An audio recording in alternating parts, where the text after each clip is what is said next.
ቲፒኤልኤፍ ማለት በንፋስ ላይ እንደተበተነ ዱቄት ማለት ነው። ከእንግዲህ በኋላ ሰብስበን ዱቄት ልናደርገው አንችልም። ከየትኛውም ሀገር ጋር ግጭት አልፈልግም። ከየትኛውም ሀገር ጋር አታካራ አልፈልግም። በሰላም የኢትዮጵያን ብልጽግና የሚረጋገጥበትን መንገድ መስራት ብቻ ነው የምፈልገው። እንድትረዱት የምፈልገው ሌሎች ኃይሎች በኢትዮጵያ ክብርና ጥቅም ከመጣችሁ አንገቴ ይቀላል እንጂ አይደረግም። እሱ በመጠምዘዝ የሚሆን ነገር የለም። ተላላኪ መንግስት ኢትዮጵያ ውስጥ አይፈጠርም። ጥቅም አላችሁ፣ ያን እያስታረቅን ተከባብረን አብረን እንኖራለን። በችግር ቀን ሰው አብሮ አይቆምም። እንኳን ሰው የራስህ ጥላ ጨለማ ሲሆን ይከዳል። ጥላን የምታየው ብርሃን ሲኖር ነው ሲከተል የምታየው። የራስህ ጥላ ብርሃን ሲኖር ይከተላል፣ ጨለማ ሲኖር ይሸሻል፣ አይታይም። ምናቸው ካሁን በኋላ ፕሬዝዳንት እንዴት ይኮናል? አይኮንም። እስጎን ውጊያ ጀመረ ስታበቃ ፊት በጥፊ አይመታ ምናምን አትልም። እሱ በቦክስ ውድድር ውስጥ ያለ ህግ ነው ፋውል የሚባለው።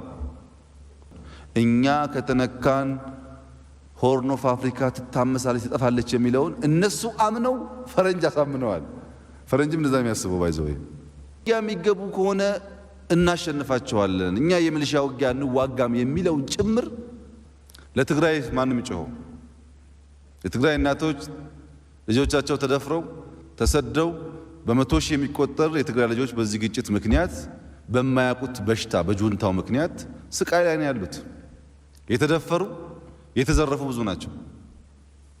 ትግራይ ስትሄዱ ኢትዮጵያ ውስጥ ከኛ ውጭ የተገፋ የተበደለ ሰው የለም፣ ምንገፋ ምንባረር እኛ ነን ይላሉ። ቤኒሻንጉል ስትሄዱ መተከል ብቻ የጉሙዝ ብሔረሰብ አባላት በዘጠና ምናምን ሺህ ነው ከጫካ የመለስ ነው። አሁን ሰሞኑን ጫካ ውስጥ የገቡ አንድም ሚዲያ አይናገርላቸውም። ይሄ ሀገር እኮ የኦሮሞና የአማራ ሀገር አይደለም ጓዶች። ኦሮሞና አማራ ብቻ የሚጮሁበት የሚደንስበት ሀገር አይደለም። ብዙ ብሔሮች አሉ። ኦሮሞና አማሮች በቁጥር ብዙ ናችሁ፣ ግን ባካችሁ ሰከን ብላችሁ ኢትዮጵያን በሚገነባ ነገር ላይ ብታተኩሩ ጥሩ ነው። ሁል ጊዜ የኛው ነገር ውድ የሌላው ነገር የረከሰ ከሆነ አይሆንም። ኢትዮጵያን ከወደድን ሁሉም ዜጋ እኩል እድል የሚያገኝበት፣ ሁሉም ዜጋ የሚከበርበት፣ ሁሉም ዜጋ ወጥቶ የሚገባበት ያንተ ከሆነ ውድ ህይወት የሌላ ከሆነ የሚረክስበት ከሆነ ዋጋ የለውም። ይሄ ይጎዳናል። በዚህ መንገድ የምትነግዱ የፖለቲካ ነጋዴዎችም እባካችሁ አስቡበት። ለምሳሌ ኦሮሞና አማራ ሲጋደሉ በጣም የምታጫጩሁ የሚዲያ ሰዎችና አክቲቪስቶች ኦሮሞና አማራ የሚጋደሉ ከሆነ እኮ ኢትዮጵያ የለም። ምን ልታስተዳድሩ ነው እናንተ? እነሱን እያባላን እያጋደል ይሄ መንግስት ወደቀሽ ይውደቅ ችግር የለው። የሚባላ ህዝብ ምን ያደርግላቸዋል? እንኳን የሚባላ ህዝብ የቆመ ፕሮጀክት ነው ጭንቅላታችን እኮ አዞረ። ሀገር እያፈረስክ መራለው ማለት ዋጋ የለውም። ይሄ በሁሉም የኢትዮጵያ አካባቢ የሚታይ በሽታ ነው። የተወሰነ አካባቢ ያለን በተለይ መሀል ላይ ያሉ የሚጮሁ በጣም የሰፋ ነገር ቢያነሱ እባካችሁን ከዚህ እንውጣ። ብዙ በቂ ችግር አለብን እኛ። በቂ የሆነ ተጨማሪ ችግር አንጨምር። ኦሮሞ አይጠቀም፣ አማራ አይጠቀም፣ ጉራጌ አይጠቀም በመባላት አንጠቀምም። እንቀብራለን፣ እናለቅሳለን፣ የሰው ቤተሰብ እናፈርሳለን። ከዛ ደግሞ ህይወት ይቀጥላል። ከእንደዚህ አይነት ጉዳይ ብንወጣ ጥሩ ነው።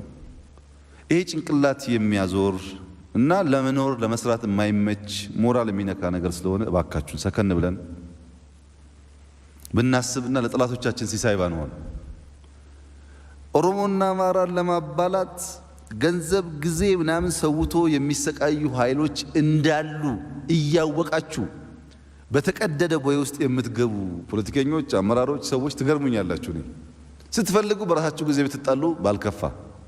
እነሱን ካላባላን በዚህ ሀገር የምንፈልገውን ነገር አናሳካም ለሚሉ ኃይሎች እድል መስጠት ጥሩ አይደለም እና ማስተዋል ጥሩ ነው። ኦሮሞ የሚሞት አማራ የሚሞት ጉራጌ የሚሞት ጉዳቱ ለኢትዮጵያ ነው። በዛ መንፈስ እያሰብን የዜጎቻችን መጎዳት መበደል፣ መደፈር፣ መዘረፍ እኩል የሚያሳዝነን ካልሆነ የጋራ ሀገር ልንገነባ አንችልም። ይሄ ፖለቲከኛው አመራሩን ይጨምራል። ባካችሁን ሰከን ብላችሁ ይሄ ሀገር የ80 ብሔረሰቦች ሀገር እንደሆነ ሁሉም በእኩል ከኖረ ብቻ ኢትዮጵያ እንደምታድግ እንደዛ ብናስብ ጥሩ ይሆናል። ከህግ ማስከበር ዘመቻው ጋር ተያይዞ አንዳንዶች ጦርነት ሰላምን ለማምጣት ይካሄዳል ይላሉ። ራሱ ሰላምን ለማምጣት ጦርነት ይካሄዳል። ፍትህን ለማምጣት ጦርነት ይካሄዳል። የአገር ሉዓላዊነት ለመጠበቅ ጦርነት ይካሄዳል። ለጦርነት የተለያየ ስም እየሰጡ የጦርነቱ የመጨረሻ ውጤት ለሰላም ለፍትህ ስለሆነ ነው የተደረገው የሚል ነገር ያነሳሉ። በማንኛውም መመዘኛ ግን ጦርነት ሲታሰብም ሲሰራም ሲጠናቀቅም ጥፋትና ኪሳራ እንጂ ጥቅም የለውም። ጦርነት አንድ ነገር ብቻ ነው የሚጠቅመው። የጦርነት ጥሩ የሚታየው ካለመጀመር ብቻ። ከጀመርክ ውርደት ነው፣ ከጀመርክ ሞት ነው፣ ከጀመርክ ዘረፋ ነው። ጦርነት ስፕሪቱ በራሱ ፍራቻን፣ ጥላቻን፣ መገፋፋትን የሚፈልግ ነገር ነው። ጦርነት ጥቁር ጥላ ነው። በዚህ ምክንያት ነው ታስታውሱ ከሆነ ለዘመን መለወጫ የትግራይ ህዝብ የጥይት ድምፅ እንኳ አያስፈልገውም፣ በቃው በቂ ጥይት ድምፅ ሰምቷል፣ እባካችሁን የሚል ፐብሊክሊ እዚህ ምክር ቤት በተደጋጋሚ በሚስጥርም ለነሱ በሽምግልና ብዙ ጊዜ ሞክሬያለሁ። ብዙ ጊዜ ጥይት ኪሳራ ነው። ጥይት ካለ ዘረፋን፣ መደፈርን፣ መዘረፍን ፕሮፓጋንዳውን እንደተጠበቀ ሆኖ መከላከል አትችልም። ዋናው መፍትሄ ወደ ውጊያ ለመግባት ነው። ወደ ውጊያ ሲገባ የሁሉም ትኩረት የራሱን ቦታ ማስፋት፣ ማጥቃት፣ መግፋት ስለሆነ ቤዚክ የሆኑ የህዝቦች መብቶች ይገፈፋሉ።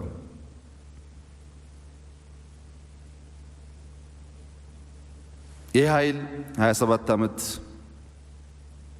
ቢዘርፍ፣ ቢገል፣ ቢያጠፋ ለዚሁ ምክር ቤት እነሱን ወክዬ የኢትዮጵያ ህዝብ ይቅርታ እንዲያደርግልን ጠይቄያለሁ። የኢትዮጵያ ህዝብም በዚህ አይታማም። ስለ እውነት እኮ ትቷል፣ ቀርቷል እኮ ነገሩ። ግን በእጅህ ደም ሲኖር በእጅ ነገር ሲኖር አያስቀምጥህም እንጂ በድለናል፣ ይቅርታ አድርጉልን፣ አሁን ወደ ልማት እንሂድ በሚለው ተስማምተን ነበር። ህዝቡ ጋር ለም ችግሩ፣ እናንተ ጋር ለም ችግሩ ራሱ በዳዩ ነው። እኔ የቲፒኤልኤፍ ቁልፍ አመራሮች፣ ስራ አስፈጻሚዎች፣ ሽማግሌዎች፣ ማዕከላዊ ኮሚቴ አነጋግሬያለሁ። ተደጋጋሚ ለምኛቸዋለሁ እባካችሁም ብዬ። በዛ መልሳካ ሲለኝ አዲስ አበባ ውስጥ 30፣ 40፣ 50 የሚሆኑ ዋና ሀብታሞች፣ ታዋቂዎች በሚስጥር ጠርቼ ሽምግልና ልኬያለሁ። ባካችሁ ለምኗቸው፣ እነዚህ ሰዎች ጥፋት ነው፣ ኢትዮጵያ ማሸነፍ አይቻልም። ፎርዛት ማተር ኢትዮጵያ ማሸነፍ አይቻልም ብቻ ሳይሆን ወደ ውጊያ የሚገቡ ከሆነ እናሸንፋቸዋለን፣ እኛ የሚሊሻ ውጊያ እንዋጋም የሚለውን ጭምር ከውጊያው በፊት ሽምግልና ልኬያለሁ። ግን የሄደ ሰው ሁሉ እዛ ደርሶ ሲመለስ ያዝንልኛል። በቃ እዛ ያለው የማይነካ የማይደፈር እንደፈለገ ማድረግ የሚችል እዚህ ያለው ደግሞ ምንም ማድረግ የማይችል አድርጎ ስለሚያስብ እንደው ጥንቃቄ ብታረግ እንደው ብታስብበት የሚል እንጂ በዚያ ሳይድ ጥፋት ሊመጣ ይችላል ብሎ የሚያስብ አልነበረም። ሁሉ ቀርቶ የአንድ ሀገር አምባሳደር ስሙን አልጠቅስም ግጭት ከመፈጠሩ በፊት ወደ መቀሌ ሄዶ ደብረጽዮን ያነጋግረዋል። እባክህን ዲስካሌት አድርጉት ይሄንን ጉዳይ ይቅር ይሄ ግጭት ብሎ እና የመለሰለት መልስ አትቸገር፣ እኛ 2 ሳምንት 3 ሳምንት አይፈጅብንም፣ ካሸነፍናቸው በኋላ ድርድር እናደርጋለን የሚል። እብሪት አደገኛ ነገር ነው።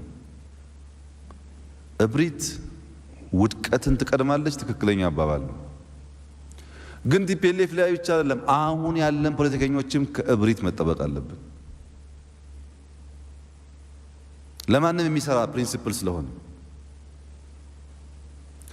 ቲፒኤልኤፍ ዝግጅቱ በሙሉ ውጊያ ነው፣ ዝግጅቱ በሙሉ ሰልፍ ነው፣ ዝግጅቱ በሙሉ መሳሪያ ነው፣ ዝግጅቱ በሙሉ ሽርጥ ነው። እንደምታውቁት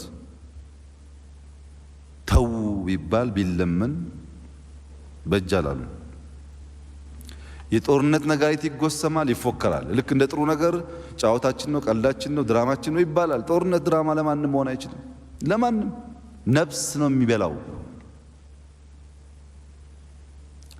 የአንድ ሰው እናትና አባት ያለው የሆነ ሰው በዚያ ጉዳይ ውስጥ የተሳተፈ ቢሆንም በሱ መሞት በሱ መቁሰል ምክንያት ብዙ ቤተሰብ ለክፋት ለችግር የሚጥል ነው ለሐዘን የሚጥል ነው ጠቃሚ ነገር አይደለም በዚህ ምክንያት ነበር ጦርነት እንዳይኖር ከፍተኛ ልመናና እናንተም እንደው ይሄ መንግስት ልምምጣ በዛ እርምጃ ይወስድም እንደ ምናምን ብላችሁ ተቆጡ የነበረው ማለት ነው እርምጃ መውሰድ ይቻላል ግን ሰው ነው መንገለው ሀብት ነው የምናወድመው በዚህ ግጭት ምን ያክል ውድቀት እንደደረሰብን እኛ እናውቃለን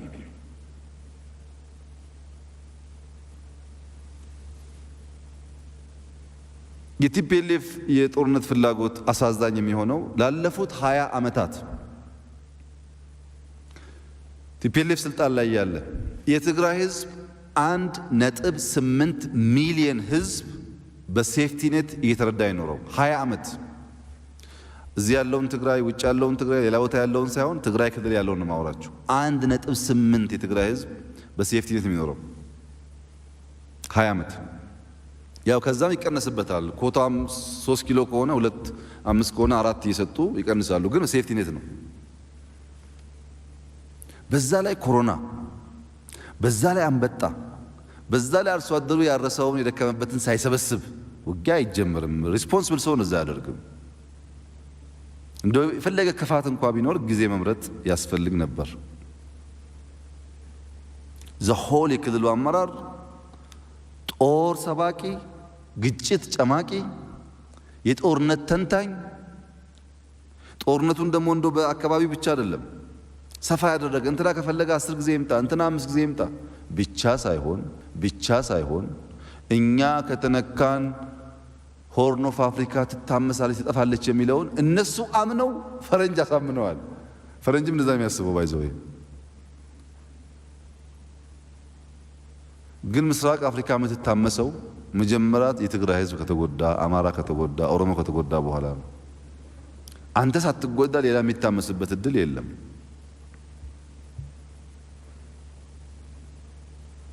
ይሄ በዚያ በቃ እንዴ ኢትዮጵያ ውስጥ በታሪክ ያነበብነው የሰማነው አንበሳ ገዳይ ብሎ ጀግና ሲፎክር ነው ገበሬ ገዳይ ተፈጠረው ኢትዮጵያ ውስጥ የሚያርስ አርሶ አደር እየገደለ ልክ እንደ አንበሳ ገዳይ የሚፎክር ቅድም የኦነግ ሸኔ ጉዳይ ተነስቷል ኦነግ ሸኔ የሚባል ስም ትንሽ ያስቸግራል ኦነግ ብዙ ጊዜ የኛ ስም አይደለም ስለሚል ግን የሸፈተው ኃይል ሽፍታው ላለፉት 20 ዓመታት የት ነበር ይሄ ሽፍታ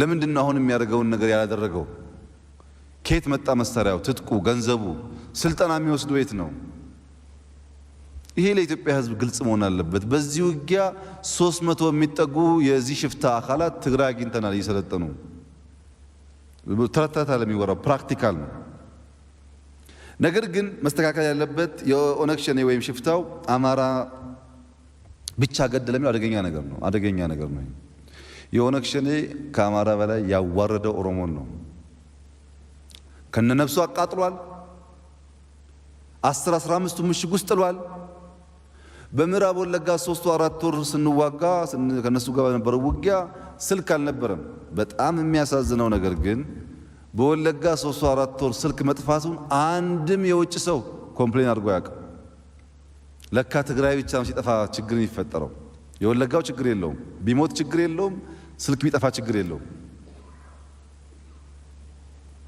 ኦነግ ሸኔ የኢትዮጵያ ጠላት ነው ለኦሮሞ አይበጅ ለአማራ አይበጅ ለጉራጌ ለሰው ዘር አይበጅ ምክንያቱም በሰላምና ተወዳደርና አሸንፍ ሲባል የዚህ የጁንታ ቡችላ ሆኖ ገበሬ እየገደለ የሚፎክር ከሆነ ለሁሉም ጥፋት ነው ጥቅም የለውም ለራሱም ጥቅም የለውም እንጂ የወለጋ ህዝብ መንገድ እንዳይሰራ ልማት እንዳይመጣ ስቃይ ውስጥ እኮ የነበረው አንድም ሰው አልተናገረለትም ከውስጥም ከውጭም አይቶ ነው በቃኝ ብሎ ራሱ አግሬሲቭ ሆኖ ይሄን ኃይል የገፋው እና ለአማራ ብቻ ሳይሆን ለሁሉም የኢትዮጵያ ህዝቦች የማይበጅ ነው። ወለጋ ውስጥ የሞቱ የአማራ አርሶ አደሮች አማሮች አይደሉም፣ የኦሮሞ አካሎች ናቸው። ኦሮሞን አምነውና ወደው ከኦሮሞ ህዝብ ጋር ተዋደው ተጋብተው የሚኖሩ አካል ናቸው። እነሱም መግደል ፕራይመሪሊ ኦሮሞ መግደል ነው። ማንም ዝም ብሎ ወደ ሰው አካባቢ አይሄድም ካልወደደ ካልተማመነ። ለመዝናናት እንኳን ቦታ ይመረጣል፣ እንኳን ለኑሮ። በኦሮሚያ ውስጥ የሚኖር ማንኛውም ሰው ሲሞት ፕራይመሪሊ ኦሮሞ ነው የተጎዳው።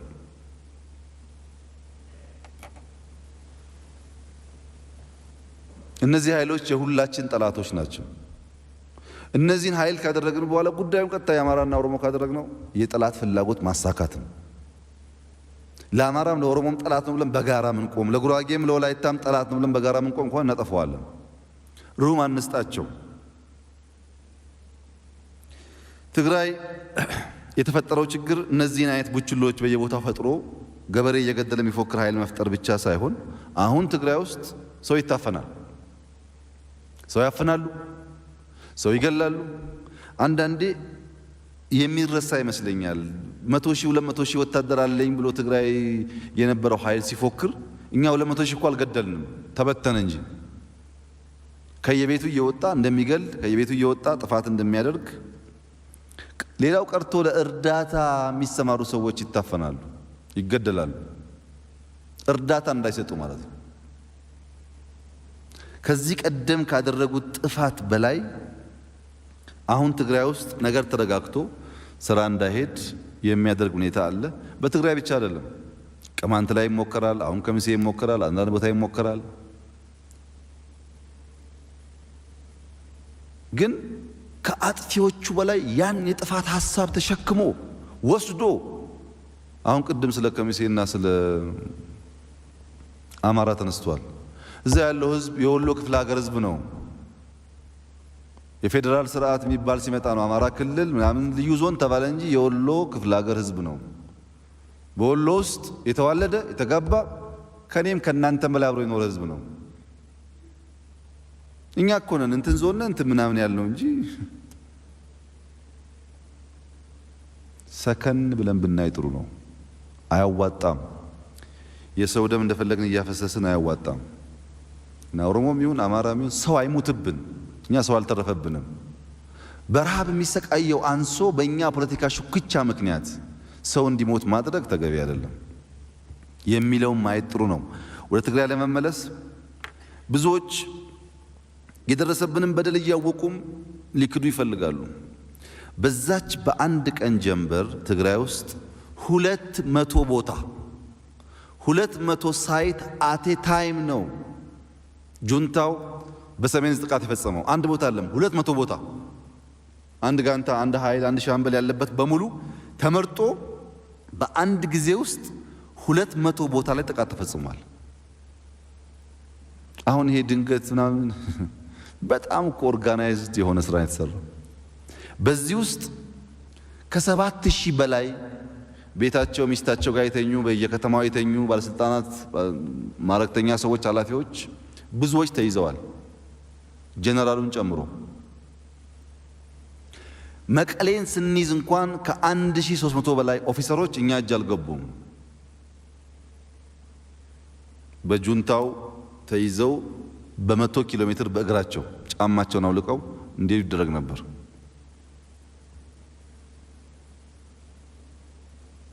ጉዳዩ በዚህ አላበቃም። ሰሜን ዕዝን አጥቅቶ ምናምን ችግር አልነበረውም። ግን ሀገራዊ እንዲሆን አማራ ክልል ጥቃት የጀመረው ማን ነው? ይሄ እኮ ለማንም ኢትዮጵያዊ ግልጽ እኮ ነው። በአማራ ክልል ላይ ጥቃት የጀመረው ይሄ ኃይል ነው። ሰሮቃ አቅራቅር ከሰማችሁ አማራ ክልል መጀመሪያ የተጠቃው ና አግባበት ተብሎ ማለት ነው ወደ ጦርነቱ። በሀገር ደግሞ እንዳይቀር ኤርትራ ሮኬት የተከሰው ማን ነው? ሪጂናል ይሁን።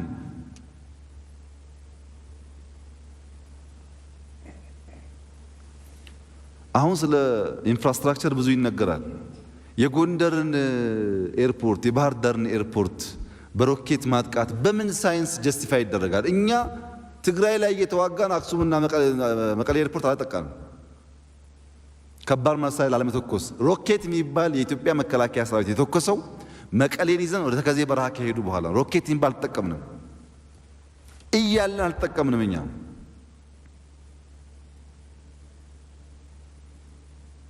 ኢንፍራስትራክቸር እንደ እንትን ነው የተሸነሸነው። ይሄ ብቻ አይደለም። ከ10 ሺህ በላይ እስረኛ መቀሌ ብቻ። በነገራችን ላይ በድፍን ትግራይ ከ30 ሺህ በላይ እስረኛ ተፈቷል። ይሄን እኮ ድሮ አናቅም እኛ ሰው እንዲህ ሲታጎር ነበረም አናቅም። መቀሌ ብቻ ከ10 ሺህ በላይ እስረኛ ፈተዋል። እስረኛው ይዘርፋል፣ የነሱ ዝራጅ ይዘርፋል፣ መከላከያም የሚያበላሸው ነገር አለ። ሌሎች ኃይሎችን ተጨማምሮ ህዝባችን ጉዳት ላይ ነው ያለው። የዚህ ሁሉ ጉዳት መነሻ ኢሪስፖንሲብል የሆነው ኃይል ቢሆንም ገፈቱን ምስኪኑ ህዝብ ነው እየቀመሰ ያለው። ይህ ህዝብ 1.8 ሚሊዮን ህዝብ በሴፍቲኔት እየኖረ ተጨማሪ ዕዳ አይገባውም ነበር፣ አይገባውም። ለትግራይ ህዝብ ጦርነት፣ ግጭት አይገባውም። የተሸከመው ጁንታ ኃይል በእጁ ላይ የነበረው ደምና ኃጢአት አስክሮት ተጨማሪ ዕዳ መጣ። ይሄ ያስከተለው ኮንሲኩዌንስ በጣም ብዙ ነው። የኛ የህግ ማስከበር ዘመቻ 3 የተለዩ ዓላማዎች አሉት። በግልጽ ዓላማ ላይ የተመሰረተ ነው። አንደኛው ወንጀለኞች በሺህ የሚቆጠር 20 ዓመት ህዝቡን የጠበቀ በማያውቀው በማያገባው ምክንያት በዘሩ ምክንያት ብቻ ያሰሩት፣ የጨፈጨፉት፣ በየቦታው አስክሬን የጣሉትን ሰው የፈጸሙበትን ወንጀል በኢትዮጵያ ህግ መሰረት ስለሚያስጠይቅ እጃችሁን ለመንግስት ስጡ፣ ለህግ ስጡ ነው ያለው። ለህግ የሰጡ ሰዎች እኮ እንደምታውቁት አልብሰን አብልተን አሁን አበባ ይመስላሉ እኮ። ለህግ ስጡና ህግ ይዳኛችሁ ነው ያለው። ህግ የፈለገውን ያድርግ። ስለያዝን እንግደል አላልንም እኛ። አንዱ ወንጀለኞች ለህግ ማቅረብ ነው። ሁለተኛው ታጋቾች ማስፈታት ነው። ኢትዮጵያን አምነው ለኢትዮጵያ ክብር ከሀገራቸው ተፈናቅለው 20 ዓመት ምሽግ ላይ ያሉ ሰዎች ባልጠበቁት መንገድ ከጀርባቸው ተመተው በሺህ የሚቆጠር ኦፊሰር ታፍኖብናል። የትኛው ሀገር ነው የራሱን ዜጋ ለማስለቀቅ ጥረት የማያደርገው? አሁን እንደሚፎከረው እኮ አይደለም። ማንም ሰው የራሱ ኦፊሰር ቢያዝበት ታጋች ነፃ ለማውጣት በብዙ ኦፕሬሽን በእስራኤል አይተናል፣ በተለያዩ ሀገራት ይሰራል። እኛ ግን 1000 ምናምን ኦፊሰር ጀነራል ጨምሮ ነው ያለው። ሁለተኛው ዓላማ እነሱ ማስፈታት ነው። ሶስተኛው ዓላማ ህዝባችን ስለሆነ ይሄ ክልል ኢንትሪም አስተዳደር ኖሮት ቤዚክ ሰርቪስ እየሰጡ መንግስት ሆኖ ወደ ምርጫ ሄዶ ራሱ የሚፈልገውን ኃይል በምርጫ መምረጥ ነው። በመጀመሪያው ዓላማ ላይ በርካታ ወንጀለኞች ይዘናል። እንደምታውቁት የቀሩ ወንጀለኞች አሉ። የቀሩ ወንጀለኞችን ከአጠቃላይ ኦፕሬሽን ጋር ለማያያዝ የሚሞክር ኃይል አለ። ስህተት ነው። አፍጋኒስታን ላይ አልቃይዳን ሲደመስስ የአሜሪካ ጦር ቢንላደን ለመያዝ ግን ዓመታት ነው የወሰደበት። አፍጋኒስታን ላይ ጦር ማፍረስና ቢንላደን መያዝ ለየብቻ ነው። እኛ ይህ ኃይል እንደ ኢንስቲትዩሽን የሚያደርገውን ነገር አጥፍተነዋል። ግለሰቦች ይፈለጋሉ፣ ሲገኙ ለህግ ይቀርባሉ።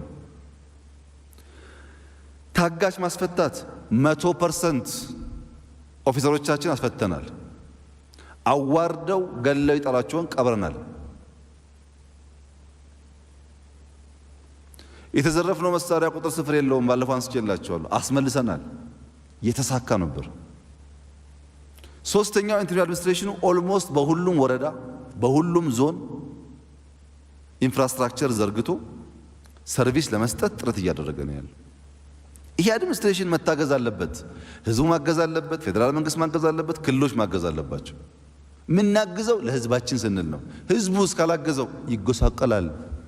ቤዚክ ሰርቪስ አያገኝም።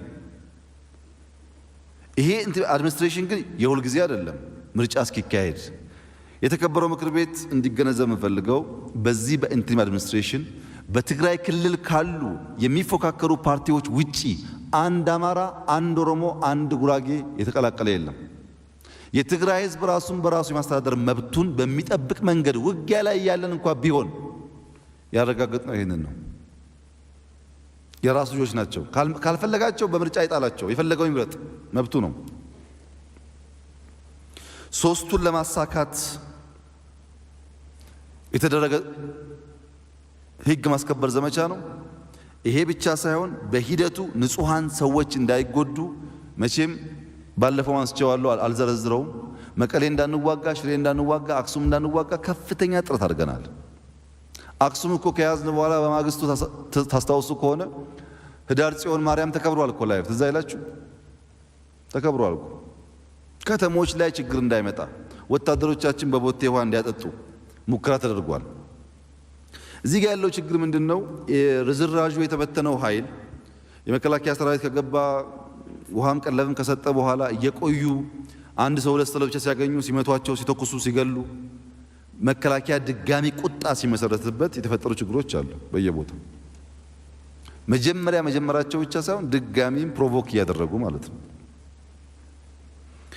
ከባድ መሳሪያዎች ከተሞች ላይ እንዳይተኮስ ሮኬቱን ጨምሮ እነሱ እየተኮሱኝ አልተኮስንም። ታውቃላችሁ፣ ሚሳኤሉ እንዳይሰራ ለማምከን የሰራን እንጂ ሮኬት ስላለም ብለን አልተኮስንም።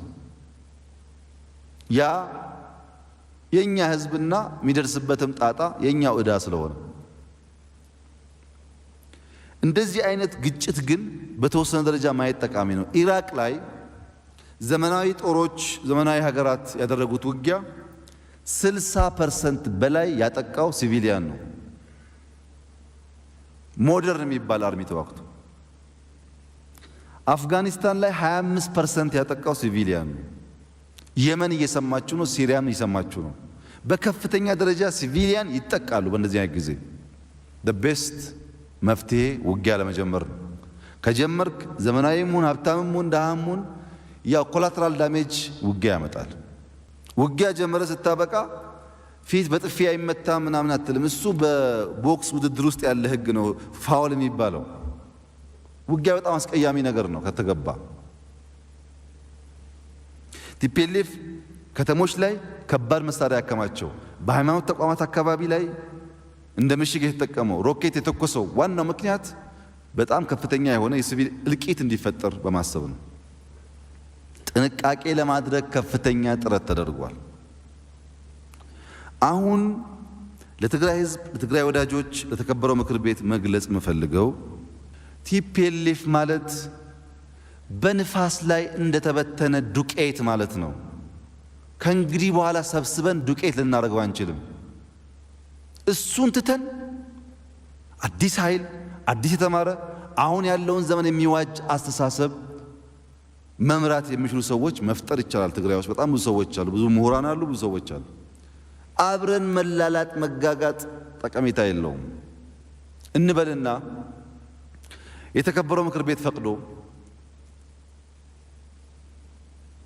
መንግስትንም እረፍ ብላችሁ እዛ የተሸሸጉ አንዳንድ ሰዎች መጥተው መንግስት ይሁኑ ቢባል እና መቀሌ ቢመለሱ በምን አይናቸው ነው ሚዲያ ላይ ቀርበው እንደ ትናንትና መናገር የሚችሉት? መልካቸው ስለተበላሸ ብቻ አይደለም። ሞራልስ ደቋል እኮ ቤት በኩል ሞራልስ ደቋል እኮ ቤት በኩል። ማንስ ነው የሚሰማቸው? ማን ነው የሚያምናቸው? ካሁን በኋላ ፕሬዝዳንት እንዴት ይኮናል? አይኮንም። እስጎን ይሄ ታሪክ ነው። በፍጹም ብንዋጋ ባንዋጋ አይደገምም። እኔ የሚያስታውሰኝ 83 84 አካባቢ ወደ ምዕራብ ስለነበርኩኝ የሆነ ወሬ ነበር ሁሉ ጊዜ ኮሎኔል መንግስቱ ስፔሻል ስፓርታና ኤርቦርን ወታደር ይዘው ጋምቤላ ገቡ ይባላል። በቃ ሰራዊት ውስጥ ወሬ ብቻ ነው። መጡ፣ ደረሱ፣ ጋምቤላ ገቡ ይባላል። እሳቸው የሉም።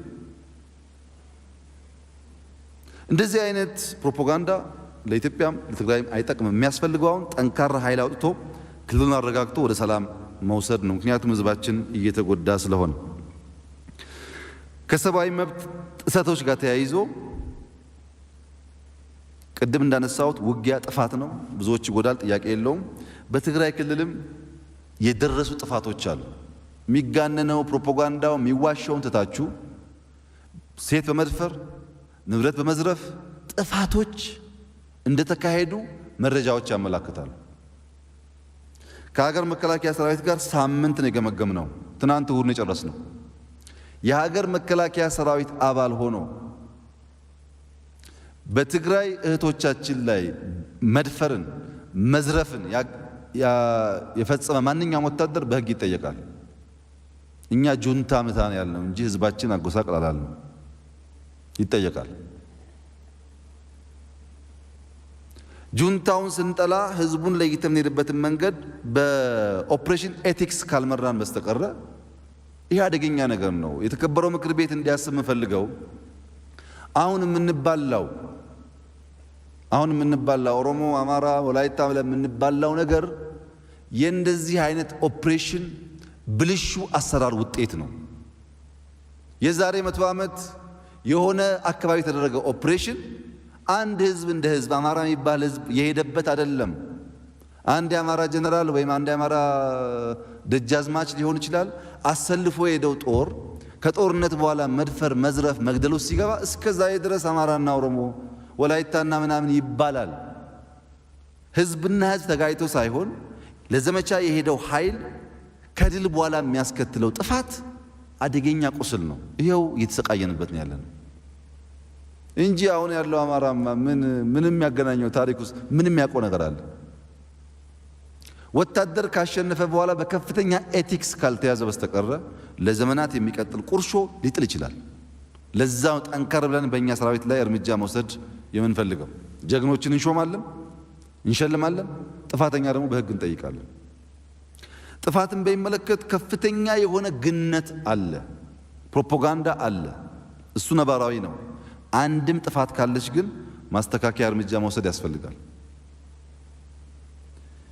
በእኛ በኩል ከምናደርገው ውጭ ሰብአዊ መብት ኮሚሽን ጠንካራ ጥናቶች ሲያካሂድ ቆይቷል። በቅርቡ ሪፖርት ያወጣው ተስፋ አደርጋለሁ። ሰብአዊ መብት ኮሚሽን በሚያቀርበውና በእኛ ሪፖርት መካከል ሰብአዊ መብት ኮሚሽን በሚያቀርበውና የጁንታው ርዝራዦች በሚናገሩት መካከል የቁጥር የድርጊት ዲፍረንስ ሊኖር ይችላል። አንድም ቢሆን ግን መፈጸም የለበትም። ይህም በጥንቃቄ ማየት ያስፈልጋል። የተከበረው ምክር ቤትም በአንክሮ ማንሳት ያለበት የጁንታውን ብቻ ሳይሆን ከሱ ጋር ተያይዞ ህዝባችን እየደረሰበት ያለው መከራ የሚስተካከልበት መንገድ የእናንተም ኮንሰርን መሆን አለበት። የሚፈናቀል የሚራብ ሰው ስላለ ይሄ እንዳለ ሆኖ አንዳንዶች እውነት ያዛባሉ። እውነትን በትክክል ማየት አይችሉም። አንድ ሰው በግራ አይኑ አንድ ነገር እያየ በቀኝ አይኑ ሌላ ነገር ማየት አይችልም። ስለ ሰብአዊ መብት ጥሰት የሚሰቃዩ ትግራይ ስላለው ችግር የሚሰቃዩ ሰዎች የሰሜን ዕዝ ጥቃት በሚመለከት ምንም አያነሱ። ሰሜን ዕዝ እኮ አልተጠቃም፣ ተዋረደ። ሴቶች እኮ አሁን በወንድ የተደፈሩት የኛ ወታደሮች ግን በሳንጃ ተደፍረዋል። ስለነሱ የሚያነሳ ሰው የለም። በየከተማው ተጨፍጭፈው በመኪና ሲረገጡ ማንም ስለነሱ ያነሳ ሰው የለም። እንዴት ነው በአንድ አይን ስለ ሰው ልጅ የምታየው በሌላ አይን ግን ደንታ የሌለህ? አላቅም። የማይካድራ ጭፍጨፋ ኦርጋናይዝድ የሆነ ኃይል በገዛ አገራቸው ዜጎች ሸቅለው የሚኖሩ ዜጎች ጨፍጭፎ ያው የሚታወቅ ነው። ሁሉም ያየው ጉዳይ ነው። ማንም ሰው ደንታው አይደለም። የማይካድራው ሰው አይደለም፣ ችግር የለውም ባይነገርም። ዋናው አሁን ያለው ብቻ በደል ነው። ማይካድራ የተጨፈጨፈው ጭፍጨፋ እስካሁን የትም ቦታ ላይ በዛ ልክ ኢትዮጵያ ውስጥ አልተደረገም። አሁን ባለው ኦፕሬሽን አልተደረገም፣ ግን ተረስቷል። ማይካድራ ትዝም አይላቸው። የጎንደርና የባህር ዳር ኤርፖርት አሁንም እኮ ለጥገና ቢሊየንስ እየጠየቀን ያለው ጁንታ ያፈረሰው በሮኬት በእኛው ሮኬት። ማንም ሰው ደንታው አይደለም። ባህር ዳር ላይ ሰው ሞቷል። ጎንደር ሮኬት ሲተኮስ እንደ ቤተሰብ ደባርቅ ላይ ያለቁ ሰዎች እንደ ቤተሰብ አንድ ፋሚሊ ያለቃል። አርሶ አደሮች ማንም ሰው ያነሳም። አረ የትግራዩ ይቅር። ቤኒሻንጉል ላይ መተከል ዞን ስላለው ጭፍጨፋና መፈናቀል ማንም ሰው ያነሳም። ለምን? እነሱ ጥቁሮች ናቸው፣ አርሶ አደሮች ናቸው፣ ምንም ገንዘብ የላቸው፣ ፌስቡክ የላቸው፣ ሎቢ አይቀጥሩ። ምን ያስፈልጋል ስለነሱ መናገር? አንድ ሰው አይናገርም። ጩኸት ሁሉ አንድ ቦታ የሆነበት ምክንያት የአይን መንሸዋረር እንጂ የበደል ልክን አያሳይም። ይሄ ትክክል አይደለም። እኛ ቤኒሻንጉል ያለው፣ ትግራይ ያለው፣ ኦሮሚያ ያለው፣ አማራ ያለው ዜጋችን ሁሉ እኩል ነው። ድሃም ቢሆን ሀብታም፣ አርሶ የሚበላ የሚሆን አርብቶ የሚያድርም ቢሆን ስለ ሁሉም መብት በእኩል የምንጮህ እንጂ አንድ አካባቢ ሰው ስላለ በጣም የሚጮህ ሌላ አካባቢ ከሆነ አደገኛ ነገር ይሄ ይታያል። ሁለተኛ እርዳታን በሚመለከት ላነሳችሁት ከዚህ ኦፕሬሽን በኋላ ኦፕሬሽኑ በራሱ እንግዲህ ምን እንደሚያስከትል ታውቃላችሁ። ከዚህ ኦፕሬሽን በኋላ 4.2 ሚሊዮን ህዝብ መግበናል። እኛ እቅዳችን 3 ነበር። 4.2 ሚሊዮን ህዝብ ስንመግብ ከ92 በላይ የእርዳታ ማከፋፈያ ቦታዎች ከፍተናል። 77 ምናምን የተራበ የሚባለው ህዝብ እኮ በቁጥር ስታዩት 4.2 ሚሊዮን ህዝብ በዚህ 2 ወር መመገብ ከቻለ ይሄ ሀገር እና ይሄ ህዝብ ምን አይነት አቅም እንዳለው ያሳያል።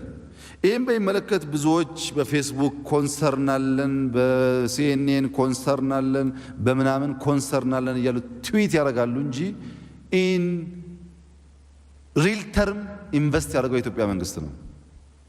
አንድም ሀገር 1 ኪሎ ስንዴ ትግራይ ልኮ የተመለሰበት የለም። 1 ኪሎ የትግራይ ህዝብ የትዊተር ኮንሰርን አይበላም፣ ስንዴ ነው የሚበላው። ማምጣት ይፈልጋል፣ በተጨባጭ ማገዝ ይፈልጋል። ያልተገደበ አክሰስ ካልተከፈተ ተባለ። እሺ ከፈትን ካልን በኋላ እንደምታዩት ነው። በትዊተር ኮንሰርን አያስፈልግም፣ በተግባር ማገዝ ነው የሚያስፈልገው። 70% መሸፈን ብቻ ሳይሆን የኢትዮጵያ መንግስት ከኦፕሬሽን በኋላ ከ40 ቢሊዮን ብር ወጪ አወጥቷል። ከ1 ቢሊዮን ዶላር ያላነሰ ገንዘብ አወጥቷል። ቴሌኮም ተቆራርጧል፣ በየቦታው ስንጠግን፣ መብራት ተቆራርጧል ስንጠግን፣ ኤርፖርት ፈርሷል ስንጠግን፣ መንገድ ፈራርሷል ስንጠግን፣ የውሃ የጤና የትምህርት ስንጠግን ከ1 ቢሊዮን ዶላር ላይ አወጥተናል። ያመረትነው ምርት ወስደናል።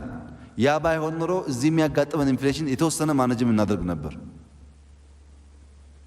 እኛ ኢንቨስት እናደርጋለን፣ ሰዎች በኮንሰርን ይጨነቃሉ ለህዝባችን በትዊተር በቴክስት።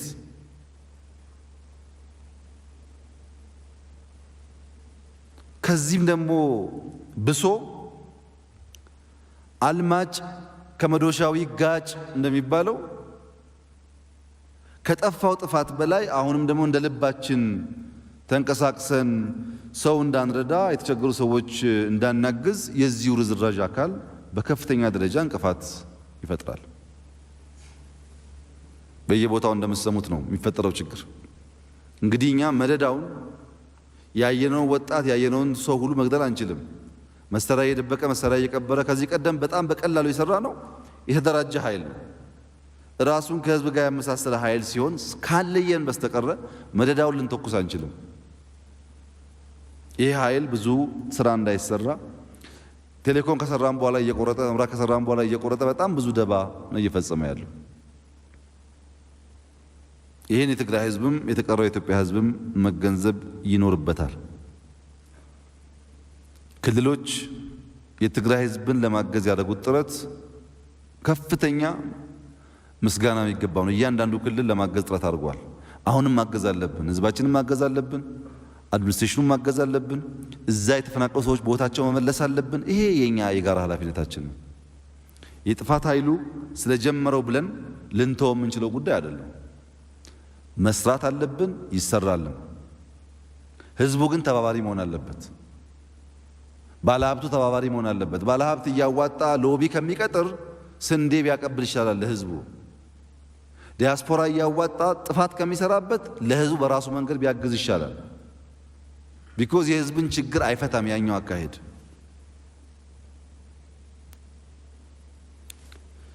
ስደተኞች በሚመለከት ኢትዮጵያ ውስጥ ከ27 ሀገራት ከ1 ሚሊዮን በላይ ስደተኞች እኛ ሀገር ውስጥ አሉ። ከነዚህ ውስጥ ከ200 ሺህ በላይ እናስተምራለን። ልክ እንደ ኢትዮጵያዊ እስከ ዩኒቨርሲቲ ይማራሉ። ስደተኛ ነህና አላልንም። የሲሪያ ስደተኞች አዲስ አበባ ላይ ያሉትን ህገ ወጥ ናችሁና ውጡ አላልናቸውም። እንደምታውቁት ታሪካችን አይደለም። ኢትዮጵያውያን ስደተኛ መቀበል ድሮም የምናቅነን በእስልምና በክርስትና እንደምታውቁት። ስደተኛ መቀበል ግን ቀላል ነገር አይደለም። ደን ይጨፈጭፋል። ጋምቤላ ላይ ያለው ደን እያጠፋ ያለው ስደተኛ ነው። አገር ያውድማል። ሀገራት ረዳን እያሉ ያሉት ገንዘብ እየጠፋ ካለው ጥፋት አንጻር ኢሜንት ነው። ኢትዮጵያ ተሸክማ ነው ያን የምታደርገው። እኛ በርካታ ካምፖች በየቦታው ኖሮውን ከብዙ ሀገራት ስደተኛ የተቀበልን ቢሆንም የኤርትራን ብቻ ስንወስድ 200 ሺህ ገደማ የሚገመቱ ኤርትራውያን ኢትዮጵያ ውስጥ ይኖራሉ። ከዚህ ውስጥ 90 ሺህ ገደማው ትግራይ ነው ያለው። ከ90 ሺህ ውስጥ ከ50% በላይ ካምፕ አይኖርም። በየመንደሩ በየከተማ የሚኖር ነው። ከ50% በላይ አፋር 50 ሺህ አለ። አዲስ አበባን ጨምሮ በተለያዩ ከተሞች 70 ሺህ ገደማ አለ። የኤርትራ ስደተኞች ትግራይ ላይ ያሉት በሚል የሚነሳው ጉዳይ ትግራይ ውስጥ 4 ካምፕ ነው ያለው። ሁለቱ ካምፖች በኢትዮጵያና በኤርትራ ድንበር በ20 ኪሎ ሜትር ዲፍረንስ ውስጥ ያሉ ከዓለም የስደተኞች ተቋም ህግጋት ውጪ የተሰራ ካምፕ ነው። ካምፕ መሰራት ያለበት ቢያንስ ከ50 ኪሎ ሜትር ርቆ ነው። የሱዳን ስደተኛ በሱዳን በ20 ኪሎ ሜትር መቀመጥ የለበትም። ቢያንስ በ50 ኪሎ ሜትር ርቆ ነው ካምፕ የሚሰራው። እኛ የዛሬ ዓመት ገደማ ምንም ጦርነት ሳይፈጠር ለዩኤንኤችሲአር ይሄ ካምፕ ይነሳና ወደዚህ ሞር ሴፍ ወደሆኑት አካባቢ ይምጣል። ምክንያቱ ሁለት ነበር። አንደኛ እዛ ካምፕ ውስጥ የኤርትራ ተቃዋሚ እየተባለ የሚሰራ ስራ ስላለ የኤርትራ መንግስት ደግሞ ኢትዮጵያ እኛ ተቃዋሚ በሙሉ መልሰን ስናበቃ እናንተ ታደራጃላችሁ የሚል ጥያቄ ስላላቸው እኛ እናደርግም ጁንታው ነው የሚያደርገው፣ ለቁጥጥር ስላልተመቸን ካምፑ ይነሳል። ሁለተኛ በኤርትራ ስደተኞች ስም ቋንቋውም ባህሉም አንድ ስለሆነ በጣም በርካታ የትግራይ ወጣቶች ወደ ውጭ ሀገር እንዲሄዱ እንደ ስደተኛ ይደረጋል። ኤርትራዊ ነው እየተባለ ማለት ነው። ይሄም ለቁጥጥር ስለማይመች ይጠጋ ብለን ዩኤንኤችሲአር በእነዚህ ሰዎች ግፊት ምክንያት ሊያሳካው አልቻለም። እኔ አሁን ችግሩ ሲያጋጥም ከካምፑ ሰዎች እየጠፉ ወደ የከተማ ተበትነዋል። አዲስ አበባ መጥተዋል። ጎንደር፣ ባህር ዳር፣ መቀሌ ሁሉ ቦታ አሉ። ከ7000 ሰው በላይ ሰብስበን ሴፍ ወደሆኑት ካምፖች አምጥተናቸዋል። በጣም የሚገርመው ዩኤንኤችሲአር በጣም ከከሰሰንና ካናገረን በኋላ 1000 ሰው ገደማ ሽሬ ሰብስበን ነበር። ሽሬ ላይ 1000 አግኝተናል። ወደ ካምፕ እንድንወስድ የትራንስፖርት ወጪ ያግዙን ስንል በጀት የለንም አሉ። ለስደተኛ ትራንስፖርት ሸፍነን ለተፈናቀለ አብልተን መልሶ ኮንሰርን አለኝ እያለ ቢጽፍ ትርጉም የለውም። ዴሊቨር የማታደርገውን ነገር ምንም ትርጉም የለውም። ስደተኛ ከኤርትራም ይሁን ከየትም ሀገር ኢትዮጵያ ከመጣ ኢትዮጵያ ባላት አቅም አስተምራ ተንከባክባ መያዝ እንጂ የማዋረድ የመጉዳት ፍላጎት የላትም። እናንተ ከለውጡ በኋላ ያወጣችሁት አዋጅ በየትም ዓለም ላይ የለም። ተራማጅ አዋጅ ነው። የትም ዓለም የለም። በዚህ ሊወቅሱን የሚፈልጉ ኃይሎች ድጋሚ ማሰብ ይኖርባቸዋል። ከልባችን ነው እኛ ተሰዶ የመጣውን ሰው የምንከባከበው። ብዙ የኛ ወንድምና እህቶች ተሰደው ስላሉም ጭምር ነው። እና ወቀሳው ትንሽ የሚዛን መሳት አለበት። ሁለተኛ የኤርትራ ሰራዊት ትግራይ ውስጥ ገብቷል ከሚል ጋም ሰፊ ነገር ይነሳል። ይሄንን ትንሽ ነካ አድርጎ ማለፍ ጠቃሚ ይሆናል። በመጀመሪያ ወዳጅም ጠላትም ማወቅ ያለበት የኢትዮጵያ ሕዝብና መንግስት የሀገር መከላከያ ሚኒስቴር ክህደት ተፈጽሞበት በገዛ ወገኖቹ ጥፋት ሲካሄድበት የኤርትራ ሕዝብና መንግስት ወደሱ የሄዱትን ወታደሮች የያዘበት ወደ ፈለጉ እንዲሄዱ የደገፈበት መንገድ የሁል ጊዜም የኢትዮጵያ ውለታ ነው። ማንም አክቲቪስት ነኝ ብሎ በተናገረው እንትን የሚበላሽ ጉዳይ አይደለም። አንድ ነገር የተከበረው ምክር ቤት እንዲገነዘብ እንፈልገው፣ በችግር ቀን ሰው አብሮ አይቆምም። እንኳን ሰው የራስህ ጥላ ጨለማ ሲሆን ይከዳል። ጥላን የምታየው ብርሃን ሲኖር ነው ሲከተል የምታየው። የራስህ ጥላ ብርሃን ሲኖር ይከተላል፣ ጨለማ ሲኖር ይሸሻል፣ አይታይም። በችግር ጊዜ የኛ ወታደሮች ከሞት ሸሽተው ሄደው የተደረገላቸውን ክብካቤ የኢትዮጵያ ታሪክ አይረሳውም። ይሄን እንድንክድ፣ እንድንረሳ፣ እንድንሳደም የሚፈልጉ ኃይሎች ሞኞች ናቸው። አናደርግም። እሱ በጣም ነው የምናመሰግነው የኤርትራ ሕዝብና መንግስት ስላደረገው ነገር። ነገር ግን ከዚያ በኋላ የኤርትራ ጦር የኢትዮጵያን ድንበር ተሻግሮ ኢትዮጵያ ውስጥ እንቅስቃሴ እያደረገ በእኛ ሕዝብ ላይ በጥፋት በሚገለጥ በማንኛውም መንገድ የሚያደርጋቸውን ጥፋቶች አንቀበልም። ይሄን የማንቀበለው የኤርትራ ስለሆነ አይደለም፣ የኛ ወታደርንም አንቀበልም። ዘመቻው በግልጽ ከተለዩ ጠላቶቻችን ጋር ነው እንጂ ከህዝባችን ጋር አይደለም። ይሄን በሚመለከት ከኤርትራ መንግስት ጋር 4-5 ጊዜ ከፍተኛ የሥራ ኃላፊዎች ወደዛም ወደዚህም ልከን ስንነጋገር ቆይተናል። የኤርትራ ወታደር የኢትዮጵያን ድንበር አልፎ ያለባቸው አካባቢዎችን በሚመለከት የኤርትራ መንግስት የሚያነሳው አርጊውመንት ላለፉት 20 ዓመታት የኢትዮጵያ ወታደር የነበረበት ምሽግ በኢትዮጵያና በኤርትራ መካከል ድንበር መካከል የነበረበት ምሽግ ለቃችሁ ሄዳችኋል። የቲፒኤልኤፍ ኃይል ላለፉት 20 ዓመታት ከፈጸመብን በደል በተጨማሪ አሁን እንኳን ወደ ውጊያው እንድንገባ ሮኬት ተኩሶ ጋብዞናል። አሁን ደግሞ እናንተ ይሄ ምሽግ ለቃችሁ ወደ መካከለኛው ትግራይ ጠላት ፍለጋ እየሄዳችሁ ስለሆነ እዚያ ስታጠቁት ተገልብጦ ወደኛ ሊመጣ ይችላል። የናሽናል ሴኩሪቲ ኢሹ አለብን። ለዚህ ብለን ድንበር አካባቢ ያሉትን ቦታዎች ይዘናል። ነገር ግን የእናንተ ወታደር ስራውን ለቆ ምሽጎቹ የሚቆጣጠር ከሆነ በማግስቱ እኛ የለንም፣ አንፈልግም መቆየት፣ የናሽናል ሴኩሪቲ ጉዳይ ስላለብን ነው የሚል መከራከሪያ አቅርበዋል። ሁለተኛ የሚፈጸም በደል አለ፣ ዘረፋ ይታማል፣ ሌሎች ጉዳዮች ይታማሉ የሚለውን ለኤርትራ መንግስት አቅርበናል። የኤርትራ መንግስት በከፍተኛ መንገድ ነው የኮነነው። ማንም የኔ ወታደር በዚህ የሚሳተፍ ካለ እርምጃ ወስዳለሁ በሚል ማለት ነው። ዋናው ኦፕሬሽኑን ጨርሰን ድንበሮቻችንን መከላከል ወደምንችልበት ደረጃ ስንደርስ ይጠፋል ይሄ ጉዳይ የሚል ሐሳብ አለ።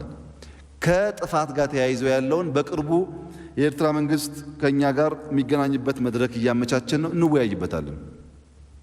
መስተካከል የሚገባቸውን ጉዳዮች በፍጥነት ማስተካከል ያስፈልጋል። ግን ለደህንነቴ ስጋት አለብኝ፣ ይሄ መንግስት እንደ መንግስት ዋስትና ይስጠኝ ባሉት ጉዳይ ላይ ዛሬ ልንሰጥ አልቻልንም። ለምን? ከኋላ የሚወጋን ኃይል ስላለ። እኛ ኤርትራ ልንከላከል ስንቆም ከኋላ የምንወጋ ከሆነ የትኛውም የዓለም ሕግ አያስገድደንም። ለዚህ ላለፉት 20 ዓመታት ከኋላ ሳንወጋ ጠብቀናል እኮ። ቤተሰቤን፣ ጨርቄን፣ ማቄን ሳይል ወታደሩ ተቀምጧል እዛ እሳት ውስጥ። አሁን ግን ይሄ ልንከላከል ከኋላ ስለምንወጋ የኋላ የሚያጠፋንን ኃይል ካስተካከልን በኋላ የሚቀረውን ስራ እንሰራለን በሚል ነው ይሄን ያለ ነው።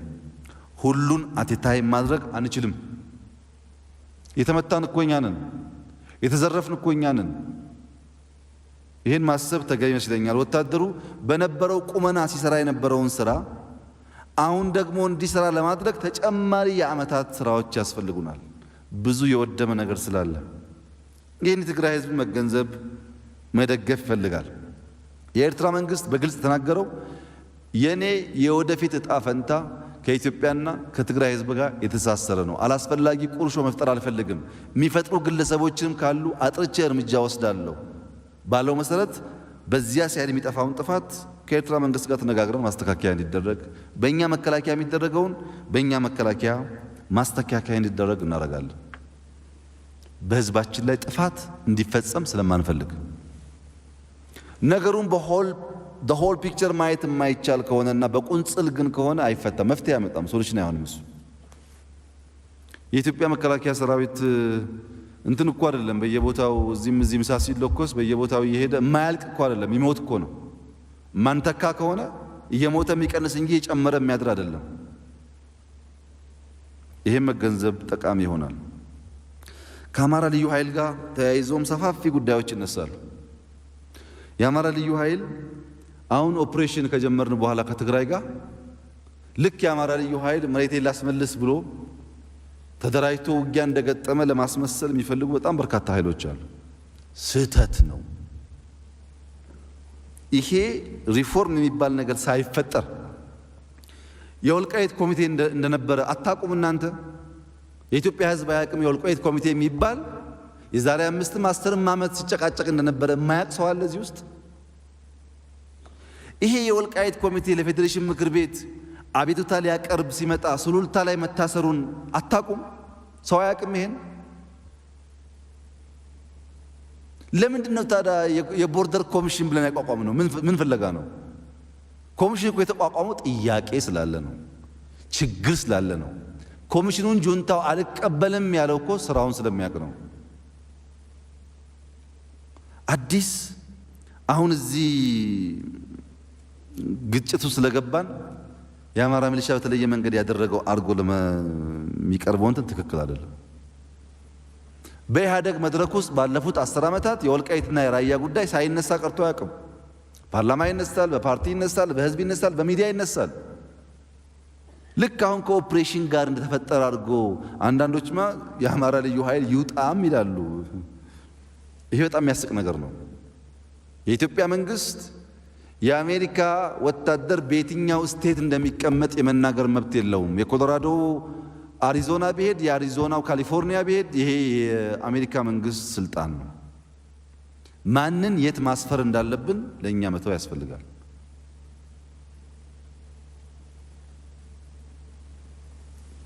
ሶሮቃና ቅራቅር ላይ ውጊያ የጀመረው የአማራ ልዩ ኃይል ነው።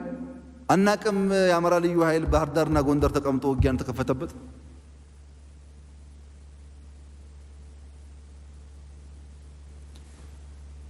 ባህር ዳርና ጎንደር ላይ ሮኬት የተኮሰው አማራ ልዩ ኃይል ሮኬት ተኩሶ ነው መቀሌ ላይ መልስ የሰጡ ነበር።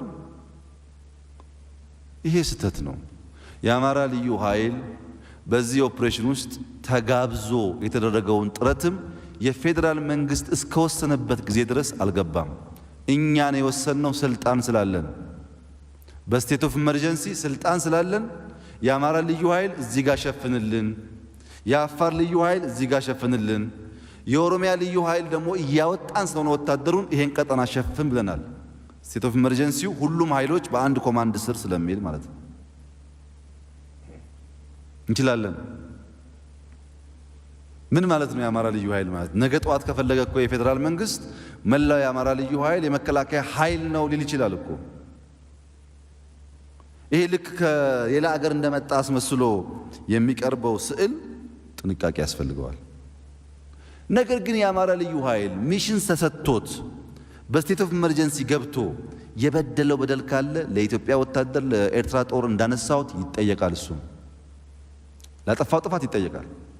ሚሽን ተሰጥቶት እየሞተ ያለ ዋጋ እየከፈለ ያለን ኃይል እንደ ዘራፊና ጨቋኝ አድርጎ መሳል ግን ስህተት ነው። የአማራ ልዩ ኃይል እየሞተ ያለው በመንግስት የተሰጠውን ትዕዛዝ ለመፈጸም ነው መስዋዕት እየከፈለ ያለው። የአማራ ልዩ ኃይል እስከ መጨረሻው መንግስት ከፈለገ እና ከአቅሙ በላይ ከሆነ ጅጅጋ ጫፍም ሊያስተማራው ይችላል። ኢትዮጵያዊ ነው፣ ያስታጠቅ ነው፣ ያሰለጠን ነው፣ ኢትዮጵያ እንዲከላከል ነው። ሌላ ምክንያት የለውም። ይሄን በተዛባ መንገድ የሚያነሱ ኃይሎች ቆጠብ ብሎ ቢያዩት። ነገር ግን የአማራ ልዩ ኃይል ሊሆን ይችላል፣ የኤርትራ ወታደር ሊሆን ይችላል፣ የኢትዮጵያ ወታደር ከጁንታው በተለየ መንገድ ህዝባችን ላይ የሚያነሳው ጥፋት ደግሞ ካለ በህግ ይጠየቃል። የሚቀላቀል ነገር ስላለ ነው እንዳይቀላቀል ማድረግ የሚያስፈልገው። መሬት በሚመለከትሳ ቦርደር ኮሚሽን አቋቁመናል። ፌዴሬሽን ምክር ቤት አለ። በህግ ይታያል። ህዝብ አሳትፈን በህግ ነው እንመልሰው። እሱ በህግ የሚመለሰውን ነገር ለማድበስበስ የሚደረጉ ሙከራዎችና ይውጣ ይግባ ልክ እንደ ጠላት ጦር የሚደረገው ግን ትክክል አይደለም። አካባቢውን የፌዴራል መንግስት በቅርበት የአማራ ልዩ ኃይልን ጨምሮ አስተማርቶ እያሰራ ነው ያለው። ጥፋት የሚጠፋ ነገር ካለ ኃላፊነት የሚወሰድ ይሆናል ማለት ነው። የሚቀላቀሉ ጉዳዮች ከመሬት ጋር የሚያያዙ ጉዳዮች ቦታ ቢበጅላቸው። መሬት በሚመለከት ቅድምም ተነስቷል። እንኳን በአማራና በትግራይ እንኳን በሶማሌና በአፋር በሶማሌና በኦሮሚያና በአማራ ይቅርና ከጎረቤት አገራት ድንበርም እኮ ገና አልጨረስንም፣ አላለቀም። ምክንያቱም ፌዴራል ስርዓት የሚባለው የተፈጠረው አሁን ነው። ከጎንደር ክፍለ ሀገር ቆንጥሮ፣ ከወሎ ቆንጥሮ፣ ከጎጃም ቆንጥሮ አማራ ክልል፣ ከወለጋ ቆንጥሮ፣ ከምናምን ቆንጥሮ ኦሮሚያ ክልል ያለው አሁን ነው፣ አልነበረም እኮ ይሄ። እና ጎንደር እያነሳ ያለው ከተከዜ ወደዚህ ያለው ቦታ ለዘመናት የጎንደር ክፍለ ሀገር አካል ነው። ከወንድም ህዝብ ጋር ነጥላችሁኛል፣ ወንድሞቼ እዛ ቀርተዋል ነው እያለ ያለው። እውነት ነው ውሸት ነው? በህግ ይታያል።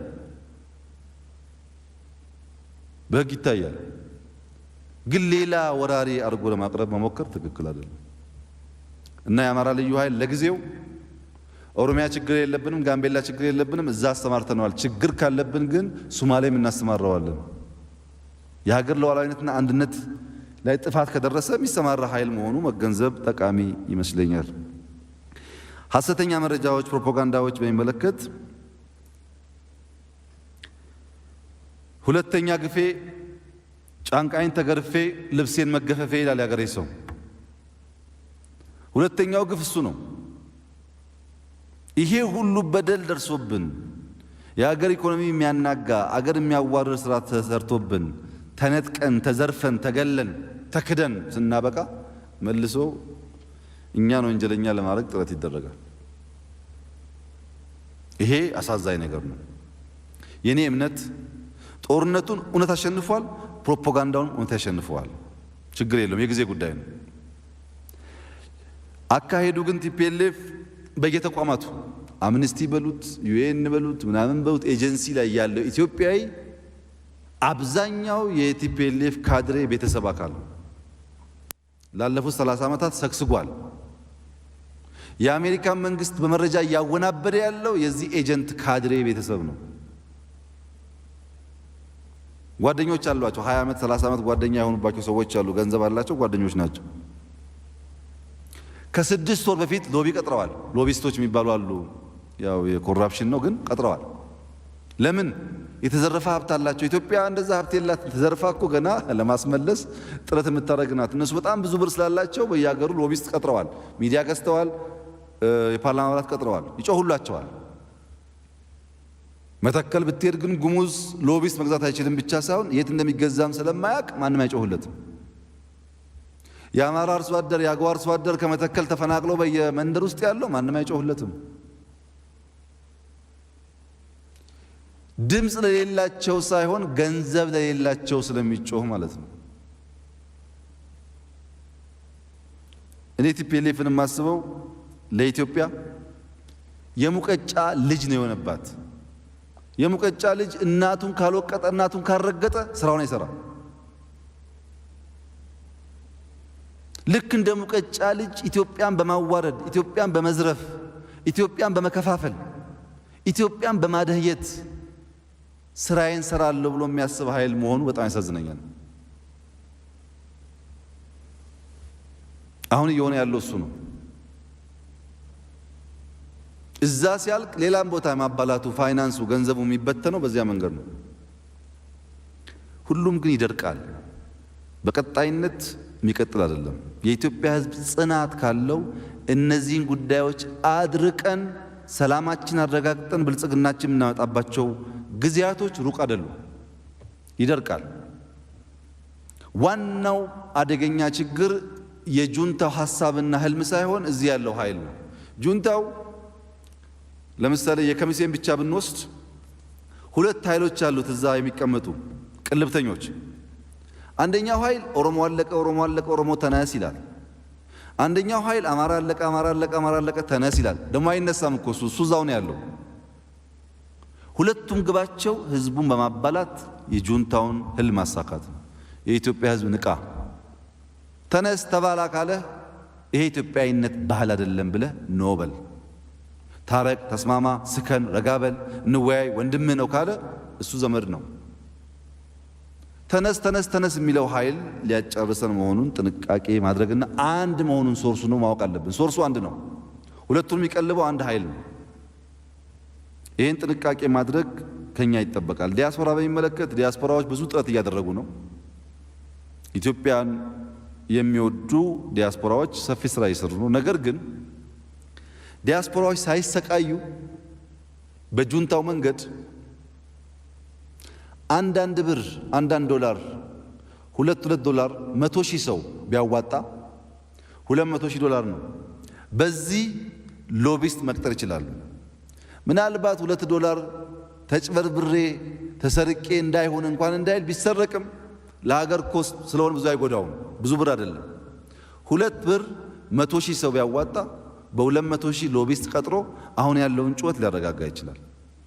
እኔ በተደጋጋሚ ግብዣ ቀርቦልኛል። በነገራችን ላይ ሎቢስት ቅጠሩ ክፈሉ የሚል እኔ ለነሱ ለሀብታሞች ከምከፈል እዚሁ ትግራይ ተራቦን አበላለሁ አልከፍልም፣ ገንዘብ የለኝም ብዬ ነው ያልኩት።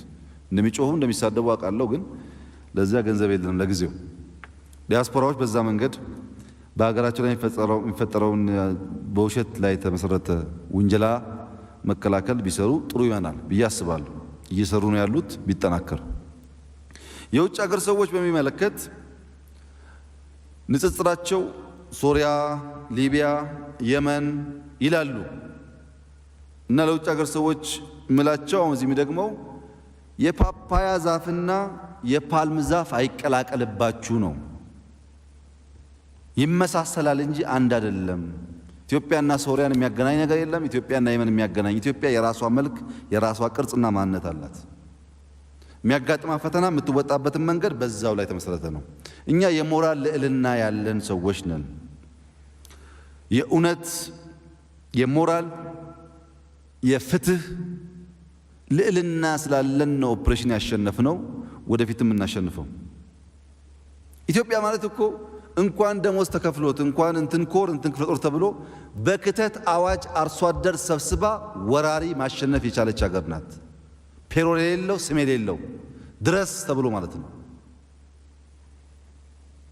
አሁን ያለው ፎርማል ሰራዊት ታንክ አለው መድፍ አለው አይኑረው፣ በክተት አዋጅ ኢትዮጵያ ክብሯን ትጠብቃለች። ኢትዮጵያን በደንብ ሳትገነዘብ ከሌላው ሀገር ስዕል እየወሰዱ ማየት ስህተት ነው። 3 አይነት የውጭ ሰዎች አጋጥመውኛል። አንዳንዶች ከጠበቅኩት በላይ ወዳጅ ሀገራት፣ የኢትዮጵያ ታሪክ፣ የኢትዮጵያ ክብር፣ የኢትዮጵያ ሕዝብ የወደፊት ተስፋ የገባቸውና ከወዳጅ ሀገራት ጋር በወዳጅነትና በእውነት መቆም የፈለጉ የሞከሩ የሰሩ የደገፉ ሀገራት አሉ። በደንብ በኢትዮጵያ ታሪክ ውስጥ የሚነገርላቸው ወደፊት በሚያገጥማቸው ማንኛውም ፈተና እኛም ከጎናቸው የምንቆምላቸው ሀገራት አይተንበታል። ይሄ ጨለማ ወዳጆቻችን እንድንለይ አድርጎናል።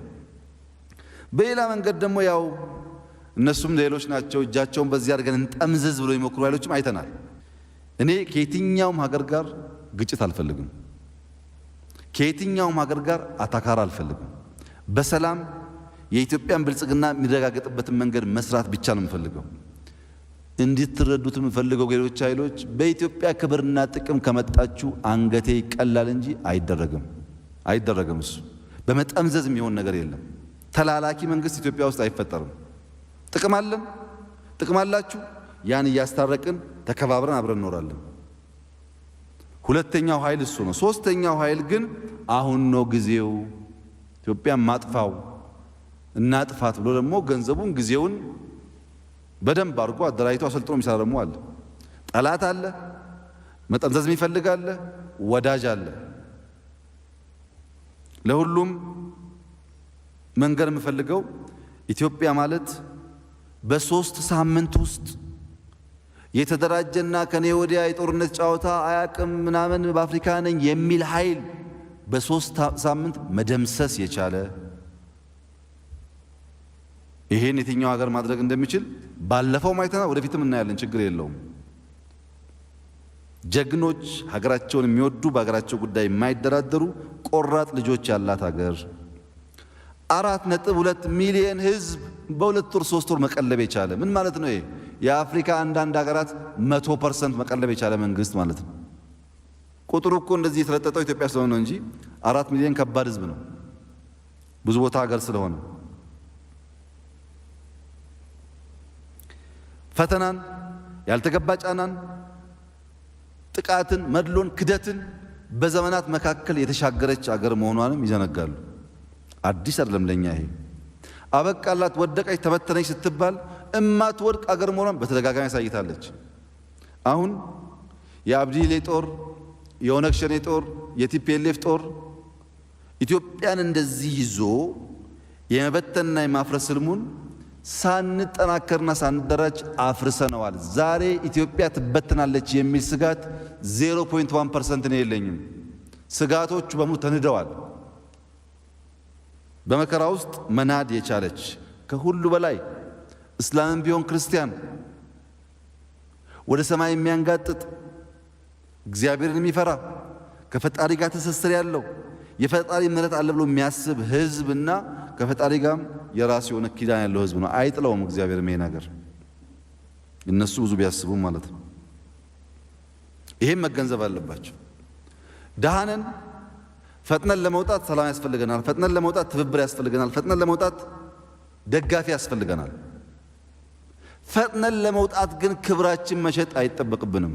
ከነ ክብራችን ባለንበት እንቀጥላለን እንጂ ይሄም በደንብ መገንዘብ ጠቃሚ ይመስለኛል። ዓለም አቀፍ ነገሩ ላይ ዲፕሎማሲ በጣም ሰፊ ስራ ነው እየተሰራ ያለው፣ ብዙ ጥረት የሚደረገው።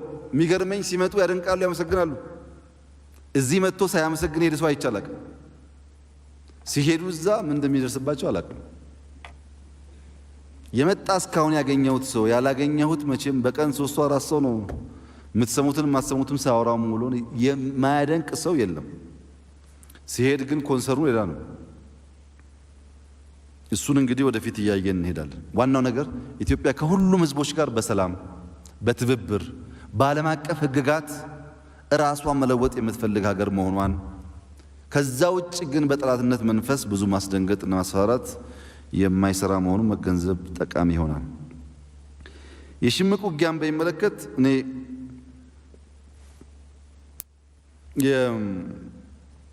የጁንታው ኃይሎች ከዚህ ቀደም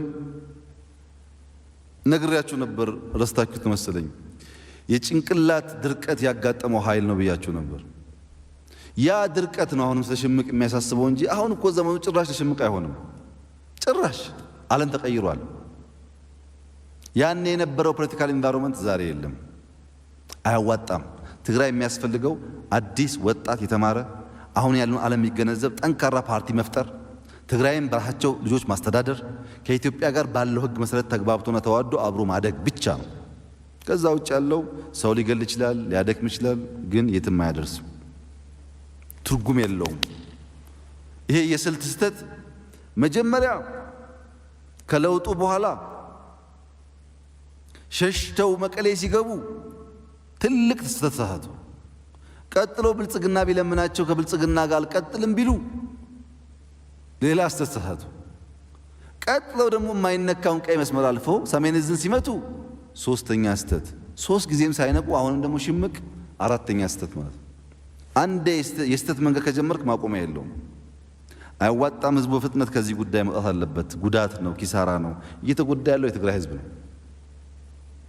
የነሱ ሮንግ ኢምፕሬሽን ሮንግ ካልኩሌሽን ምንድነው የነበረው? ውጊያውን ጎንደር እናደርገዋለን። ጎንደርስ ቢካሄድ ሰው ነው የሚጠፋው። ውጊያ በኢትዮጵያ ምድር ላይ እስካለ ድረስ የሚያጠፋው ኢትዮጵያውያንን ነው። አይጠቅምም። በፍጥነት ተረባርበን የትግራይ ክልል እንድናደራጅ ህዝባችንም ካለበት መከራና ችግር እንድናወጣ የሚያስፈልገን ሽምቅ አለ። እኛ የምንፈልገው 10 ሰው አይበልጥም፣ 15 ሰው አይበልጥም። ለ15 ሰው ተብሎ ክልል መታወስ የለበትም። እነሱ ለህግ ማቅረብ፣ የተቀረው ሚሊሻ ምናምን ምረት ይደረግለታል፣ ወደ ሀገሩ ገብቶ ስራውን መስራት፣ በፍጥነት ክልሉን ማጠናከር ነው የሚያስፈልገው እንጂ እኛ ሁሉን ሰው የማሰር ፍላጎትም የጠየቅ ፍላጎትም የለን። የትግራይ ህዝብ ይህን ተገንዝቦ በፍጥነት ወደ ሰላም እና ክልል ወደ ማደራጀት እንድንገባ ድጋፍ እንዲያደርግ፣ በየቦታው ያላችሁ የትግራይ ሰዎች እኛን አትውደዱ፣ ግዴታ የለባችሁ። በጋራ ግን ትግራይን እንድናደራጅ ተባባሪ ብትሆኑ በጣም ጥሩ ይሆናል የሚል እምነት ነው ያለኝ። ሱዳን በሚመለከት ሱዳን ወንድም ህዝብ ነው። በኢትዮጵያ ችግሮች ሁሉ ከኢትዮጵያ ጋር የቆመ ህዝብ ነው። አሁንም ኢትዮጵያን የሚወድ ህዝብ ነው። እኛ ጦርነት የማንፈልገው ከኤርትራ ተምረን ነው። ከኤርትራ ጋር ተጣላን፣ ተዋጋን፣ በመቶ ሺዎች ገደልና መጨረሻ ላይ ጉዳዩን ዩኤን ወሰደውና የምታውቁት ነው የሆነው። አሁንም ብንገዳደል የሆነ ጊዜ አቆሙ ተብሎ ሌላ ኃይል ገብቶ አይቀርም። ሱዳን ሞተ፣ ኢትዮጵያ ሞተ፣ ኪሳራ ነው። ሱዳን አሁን ባለችበት ሁኔታ ከጎረቤት ሀገር ጋር ለመዋጋት የሚያስችል ነገር ላይ አይደለም ያለችው። በጣም ብዙ ችግር አለባት። ኢትዮጵያ አሁን ባለችበት ሁኔታ ከሱዳን ጋር ለመዋጋት ብዙ ችግር አለባት። ለሁለታችንም አያስፈልገንም። በሰላም በንግግር መፍታት ነው የሚሻለው። ያ ተጀምሯል፣ ይፈታል ብዬ አስባለሁ። ጉዳዩ የቆየ ነው። በ1902 አጼ ምኒልክና በእንግሊዝ ሰዎች መካከል የተደረገ ድርድር ነው የዲማርኬሽን ጉዳይ፣ ሱዳን ነጻ ሳትወጣ ማለት ነው። ከዛ በአጼ ኃይለ ሥላሴ ጊዜ 1950 መጨረሻ አካባቢ ላይ መለስተኛ ንግግሮች ተደርገዋል። በፕሪንሲፕል ደረጃ ይሄን ተቀብለን እናስተካክላለን የሚባል ከዛ ጊዜ ጀምሮ እስካሁን በንግግር ያለ ጉዳይ ነው። እንደተባለው በእኛ በኩል ምክትል ጠቅላይ ሚኒስትር የሚመሩት ኮሚቴ፣ በእነሱ በኩልም ሚኒስትሪያል ኮሚቴ ተቋቁሞ ስራ ጀምረን ነበር ላለፉት 1 ዓመት ምናምን ገደማ። ልክ ይሄ ሲፈጠር ነው ወደ የማይገባ ነገር የሄዱት። እኛ ለዛ የሰጠነው ምላሽ በሁለቱ ህዝብ መካከል ውጊያ አያስፈልግም፣ በንግግር በውይይት እንፍታው ስንል ግን የእኛ አርሶ አደሮች ተፈናቅለዋል፣ ማሳቸው ተቃጥሏል፣ ቤታቸው ተቃጥሏል፣ በደል ደርሶብናል። ያም ሆኖ አንዋጋ እያለ ነው በንግግር ለመፍታት ውጊያ ስለማይጠቅመን። ይሄ እንደተጠበቀ ሆኖ ሱዳን ከሌሎቹ ጋር ወዳጅነት ፈጠረች ለተባለው ሱዳን ከኢንዶኔዥያ፣ ከባርባዶስ፣ ከሲሼልስ፣ ከቡልጋሪያ ወዳጅ መሆን ትችላለች። የኢትዮጵያ ጠላት መሆን ግን አትችልም። ሱዳን የሚለው ቃል በራሱ በአረብኛ፣ ኢትዮጵያ የሚለው ቃል በግሪክኛ አንድ ነው ትርጉሙ። አንድ ህዝብ ነው። የትም ሀገር ሄዳችሁ ሱዳናዊ ብታዩ በአማርኛ የምታወሩት ኑቢያ ነው። ኢትዮጵያን ከሱዳን መለየት አይቻልም። ከሌላ ጋር ወዳጅ መሆን ግን ይቻላል፣ ችግር የለውም። እኛም ከሌላ ወዳጅ መሆን እንችላለን። ሱዳንን ጠላት ማድረግ ግን አንችልም። በብዙ ነገር አንድ ህዝቦች ነን። ተዋደን ተከባብረን አብረን ይኖር ወደፊትም አብረን የምንኖር እና ወዳጅነት ችግር የለብንም። ከማንም ወዳጅነት ይቻላል። ያ ወዳጅነት ኢትዮጵያን ጠላት ለማድረግ ከሆነ ግን ዋጋ የለውም። አንድ ህዝብ የሚለይ ስለሆነ አይፈይድም፣ አይጠቅምም። መታረም መታየት ይኖርበታል የሚል ሐሳብ ነው ያለኝ። ህዳሴን በሚመለከት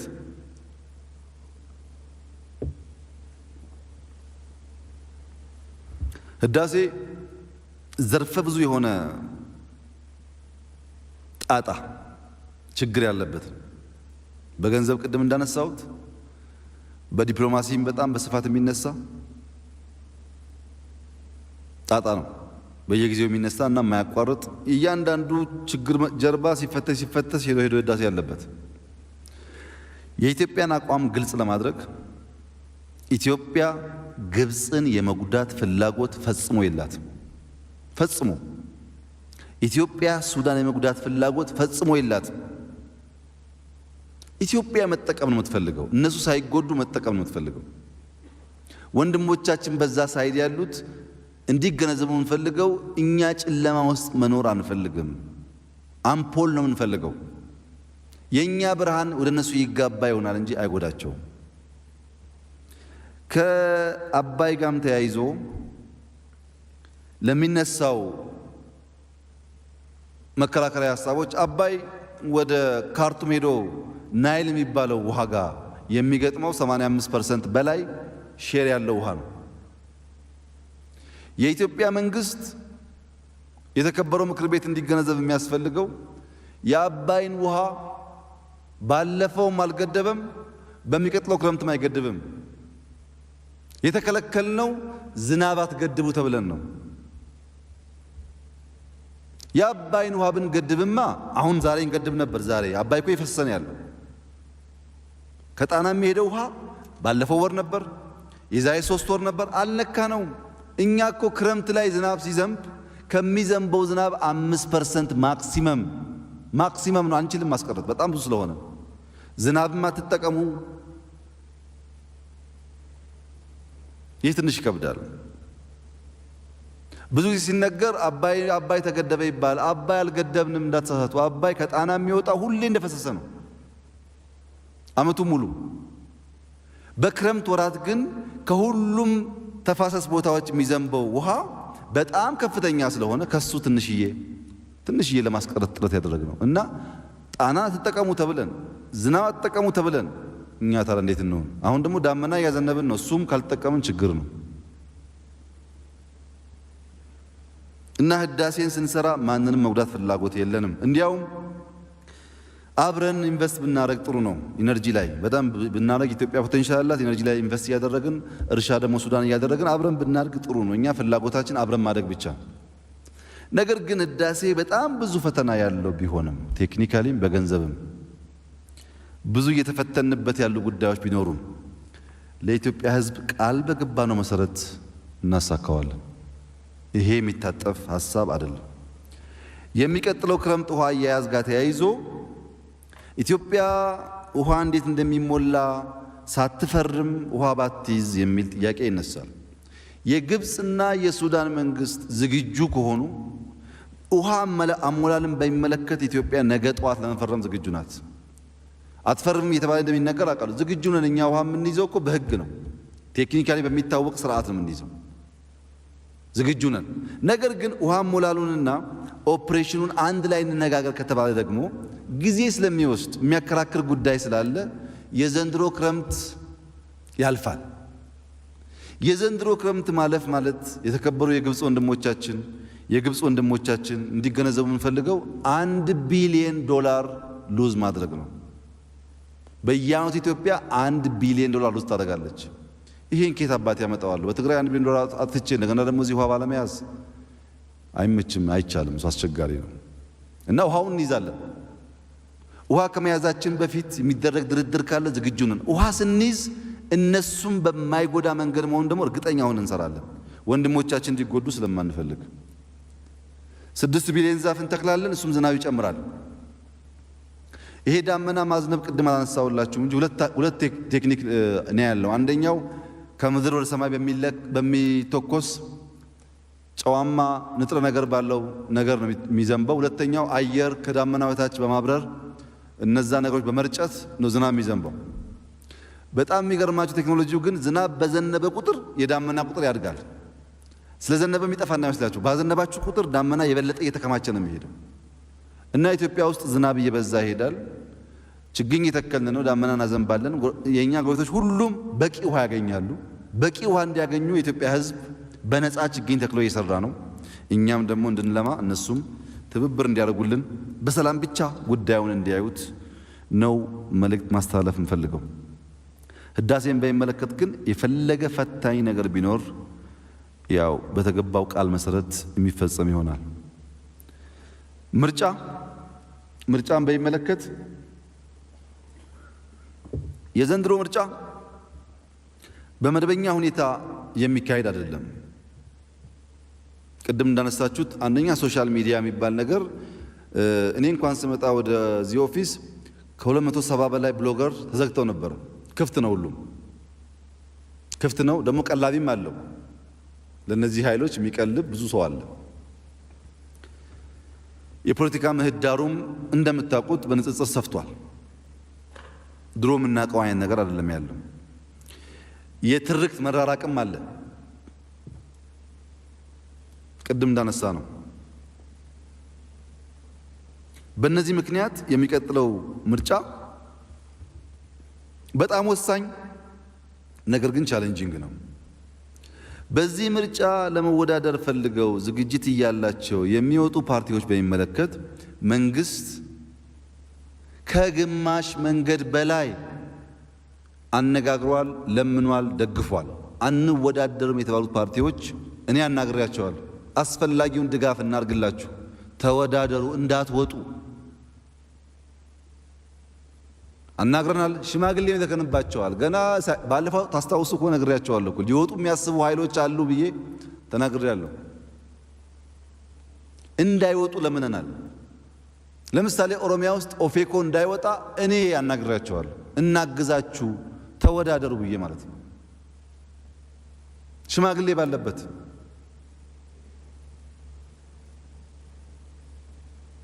አሁን በቅርቡ ውድድር ፍላጎት ያላቸው ፓርቲዎች ለምርጫ ቦርድ ጥያቄ አቅርበዋል ምርጫ ቦርድ እነዚህን ኃይሎች አኮሞዴት እንደሚያደርግ ተስፋ አደርጋለሁ ማድረግ አለበት ብዬ ማምናለሁ ማንንም ፖለቲካ ፓርቲ ሊወዳደር ፍላጎት ካለው ደግፈን አግዘን እንዲወዳደር ማድረግ አለብን የሆነ ህግ ጠቅሰን ከመግፋት ህጉን ከፍተን ማስገባት ስለሚሻል በጽኑ አምናለሁ ምርጫ ቦርድም እንደዚህ እንደሚያደርግ ተስፋ አለኝ የዚህ ምርጫ ዋነኛ ዓላማ ዲሞክራሲያዊ ሰላማዊ ሁሉም ፓርቲዎች በእኩል የሚወዳደሩበት ምርጫ ኢትዮጵያ ውስጥ ማየት ነው በዚህም ኢትዮጵያ አሸናፊ ሆና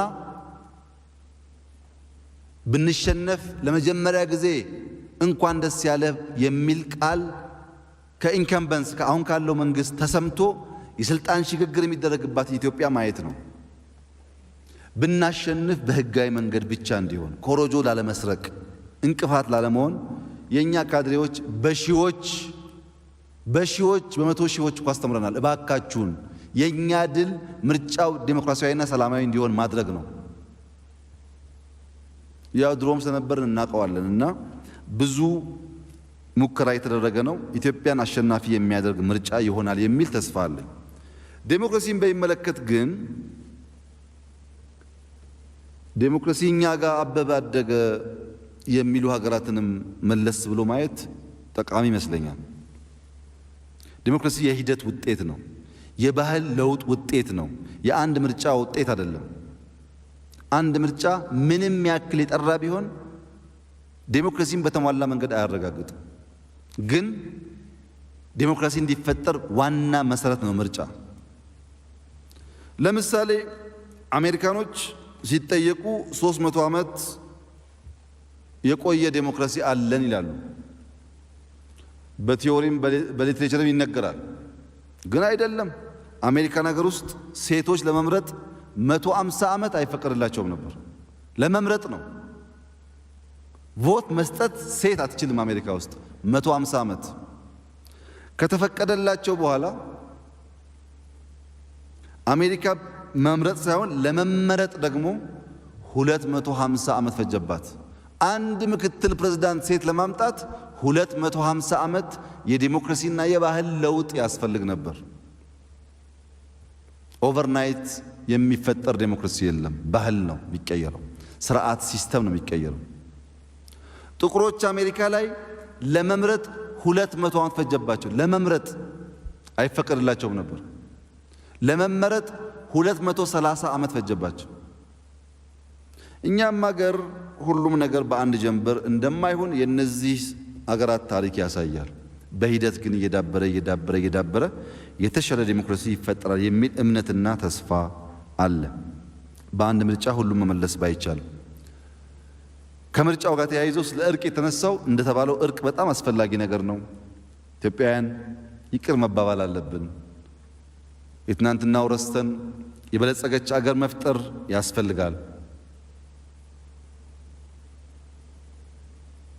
ለዚህ የእርቅ ኮሚሽን የሰላም ሚኒስቴር የሃይማኖት አባቶች የአገር ሽማግሌዎች ሰፋፊ ጥረቶች እያደረጉ ነው ይሄን ደግፈን የተሸከምናቸውን ወደ ኋላ የሚጎትኑን ታሪኮች ጥለን ይቅር ተባብለን ተስማምተን ወደፊት መራመድ ያስፈልጋል ሐሳቡም ትክክል ነው ስራውም ተጠናክሮ መቀጠል አለበት የፖለቲካ ፓርቲዎች ከዚህ አንፃር ምንድነው ሚናቸው የሚለው እንግዲህ እናንተም እንዳነሳችሁት ህዝቡም እንደሚለው ትዕግስት በዛ እርምጃ የማይወስድ መንግስት ሌዚ ፌር የሆነ መንግስት ነው የሚል ወቀሳ መቼም ከኢትዮጵያ ጫፍ ጫፍ ሲስተናገድ ነው የነበረው የገጠመን ፈተና ከፓርቲዎች አንፃር የልምድ ጉዳይ ነው ፓርቲዎች የለመዱት ምርጫ ማጀብ ነው እንጂ በምርጫ ተወዳድሮ ማሸነፍ አይደለም የቲፒኤልኤፍ ምርጫ ሲያጅብ የነበረ ኃይል ሁሉ አሁን ዛሬ ምርጫ ለወዳደርም ቢል የአጃቢነት ሱስ ስላለበት እንጂ የዘንድሮ ምርጫ ከአምናው ምርጫ ስለሚያንስ አይደለም በምን መመዘኛ የለመደ አመል ከገዳም ያስወጣል እንደሚባለው የልምድ ጉዳይ ሆኖ ነው በሩጫ ውስጥ የሚያሯሩጡና የሚሮጡ ሰዎች አሉ። አሯራጭ የሚከፈለው ፔስ በዚህ በኩል ጨምርና ውጣ ተብሎ ነው። አሯሩጦ ይወጣል። ማሸነፍ የሱ ግብ አይደለም። ዋናው አሸናፊውን ሰው በተሻለ ስፒድ እንዲገባ ማድረግ ነው። አሯሯጮች እኛ ሩጫ አልለመደብንም ቢሉ የልምድ ጉዳይ ነው እንጂ ለውድድር አሁን ያለው ጊዜ ከድሮ ስለሚያንስ አይደለም። ይህን ተስታኮ ምርጫ እንዳይደረግ ኦሮሞና አማራ ተጣልተዋል፣ እንትና ሞቷል፣ የፈለገ ቢሆን ምርጫ ይደረጋል። የኢትዮጵያ ሕዝብ ምርጫ አድርጎ መንግስት የሚፈልገውን መንግስት መርጦ አሁን ካለበት ጣጣ ወጥቶ ወደፊት መሄድ አለበት። እነዚህ ሰዎች ምርጫ እናርግ ሲባል አይ ምርጫ መደረግ የለበትም፣ ምርጫ ይቅር ሲባል አይ ስልጣን አራምዳቸው ሽግግር መንግስት እንፍጠር። እንደዚህ አይነት አጭበርባሪነት እስከ መቼ ይቀጥላል? ትክክል አይደለም። ምርጫ መደረግ አለበት። ህዝቡ የራሱን መንግስት የፈለገውን ይመርጣል። ከተመረጠ በኋላ ያ መንግስት ማስተካከል የሚገባቸውን ጉዳዮች አስተካክሎ አገር ያለማል እንጂ እንደምሎ እንደዚህ የተደበሰበሰ መቀጠል አስቸጋሪ ነው። ብዙ መከራ እያመጣ ያለውም ይሄ ስለሆነ በውስጥም በውጭም ብዙ መታረም የሚገባቸው ጉዳዮች አሉ። በምርጫ ህዝቡ የራሱን ከመረጠ በኋላ ይካሄዳል። ከፖለቲካ ፓርቲዎች ጋር ያለው ጉዳይ ግን በህፃናት ጨዋታ መስለን ብናየው ህፃናት ጨዋታ ተስማምቶ ይጀምራሉ። ከጀመሩ በኋላ አንደኛው ህፃን እንደሚሸነፍ ሲያቅ የገነቡትን ቤት ምናምን ፍርስስ ያደርጋል እና ያኛው ህፃን እፍርታም ይለዋል። እነዚህ እፍርታም የፖለቲካ ሰዎች ናቸው ጨዋታ የሚያበላሹት። ሲጀምሩ ለምርጫና ለዲሞክራሲ ድል የለም ብለው ሲያስቡ ደግሞ በእፈርታምነት ሁሉን ነገር ማበለሻሸት እና እፍርታም ፖለቲከኞች ቶሎ ብለው ወደ ምርጫው ገብተው ምርጫ ቦርድ አግዟቸው የተሻለ ምርጫ እንድናካሄድ ማገዝ አለባቸው። በምርጫ መወዳደር በራሱ ትልቅ ድል ነው ብሎ መቀበል አለባቸው። እኛ ግን ከተሸነፍን በተደጋጋሚ ብየዋለሁ፣ ሁለቴ አናስብም፣ ለቀን እንወጣለን። ሁለቴ አናስብም። ከተመረጥን በንጽህና እናገለግላለን፣ ካልተመረጥን አስረክበን እንሄዳለን። የተለየ ኢንትረስት የለንም። ይሄን ኮሚትመንት እየሰጠን እናግዝ እያል በሰበብ በአስባቡ መውጣት ግን ትክክል አለ። የኢትዮጵያን ዴሞክራሲ ይገላል፣ የሚጠቅም አይደለም። አንዳንዶች እዚያ አንወዳደርም ካሉ በኋላ አቤቱታ ይሄዳሉ ሰዎች ጋር እና ልክ ሰዎች አዘውን ምርጫ እንደምናደርግ አዘውን ምርጫ እንድናቆም እንደዛ አይነት ነገር ኢትዮጵያ ውስጥ አይደረግምና ምርጫውን በተቻለ መጠን ዴሞክራሲያዊ አድርገን ብንጠቀምበት ጥሩ ይሆናል። ወሰን በሚመለከት ቅድም እንዳልኩት ወሰን ብቻ ሳይሆን ድንበርም አልፈታንም። በአፋር ሶማሌ፣ በአፋር አማራ፣ በአፋር ኦሮሚያ ብዙ ኢሹ አለ። አትርሱ እንጂ የኮሎኒ ዲማርኬሽን እኮ ግማሽን ኦሮሞ ኬንያ አስገብቶ ግማሽን ኦሮሞ ኢትዮጵያ አስገብቶ የከፈለ ነው። ሁለት ሀገር እኮ ኦሮሞዎች አሉ። ግማሹን አፋር ኤርትራ፣ ግማሹን አፋር ጅቡቲ፣ ግማሹን አፋር ኢትዮጵያ አድርጎ ለሶስት የከፈለ እኮ ነው። ግማሹን ትግራይ ወደዛ፣ ግማሹን ትግራይ ወደዚህ የከፈለ ነው። ሶማሌን ጅቡቲ ውስጥ፣ ሶማሊያ ውስጥ፣ ኬንያ ውስጥ፣ ኢትዮጵያ ውስጥ የከፋፈለ ነው። ችግር አለበት። ለሰላም ሲባል ነው የሚኖረው እንጂ ችግር አለበት። ትክክለኛ መስመር አይደለም። ወሰንም ገና 30 ዓመታችን ነው። በጣም ብዙ ችግር አለበት። ቀስ እያልን እየተመካከርን እየፈታን እስከዛስ ተቆርሷ ሄድ መሬቱ እንደሆነ የት ይሄዳል? ኢትዮጵያ ውስጥ ነው ያለው። ቀስ እያልን በተረጋጋ መንፈስ እየፈታን መሄድ ያስፈልጋል። ችግሩ ሁሉም ጋር አለ። ሁሉም በነገራችን ላይ ደቡብ ክልል ውስጥ ብቻ በዞን ጥያቄ ይነሳል። እንኳን በክልል ደረጃ በወረዳ ይነሳል። ኦሮሚያ ውስጥ በከተማና በአጎራባች ቀበሌዎች ይነሳል። ኦሮሚያ ሆኖ ከተማው ሰበታ ከሆነ ወረዳው የሰበታ ወረዳ ከሆነ ሰበታ ምን ይላል፣ ከተማው ምን ይላል? የወሰን ጉዳይ ቀስ ብለን እየተረጋጋን በህግ አግባብ እየፈታን ብንሄድ ነው የሚጠቅመን የሚሻለን። በዛ አይን ቢታይ ጥሩ ነው። መተከል ላይ ያው በርካታ ስራዎች ሰርተናል። በጣም ብዙ ውይይቶች ስናካሄድ ነበር። 81 ሺህ ገደማ የጉሙዝ የተፈናቀሉ ሰዎች አስመልሰናል። 3200 ገደማ የታጠቁ ሰዎች በድርድር እንዲመጡ አድርገናል። ከ10 ሺህ በላይ ሚሊሻ አሰልጥነናል። ከ183 ቀበሌ 170 ቀበሌ ውስጥ በአዲስ መልክ አደራጅተናል። በጣም አድካሚ ስራዎች፣ ገንዘብ፣ ጊዜ የበሉ ስራዎች ተሰርተዋል። አሁንም ይቀራል።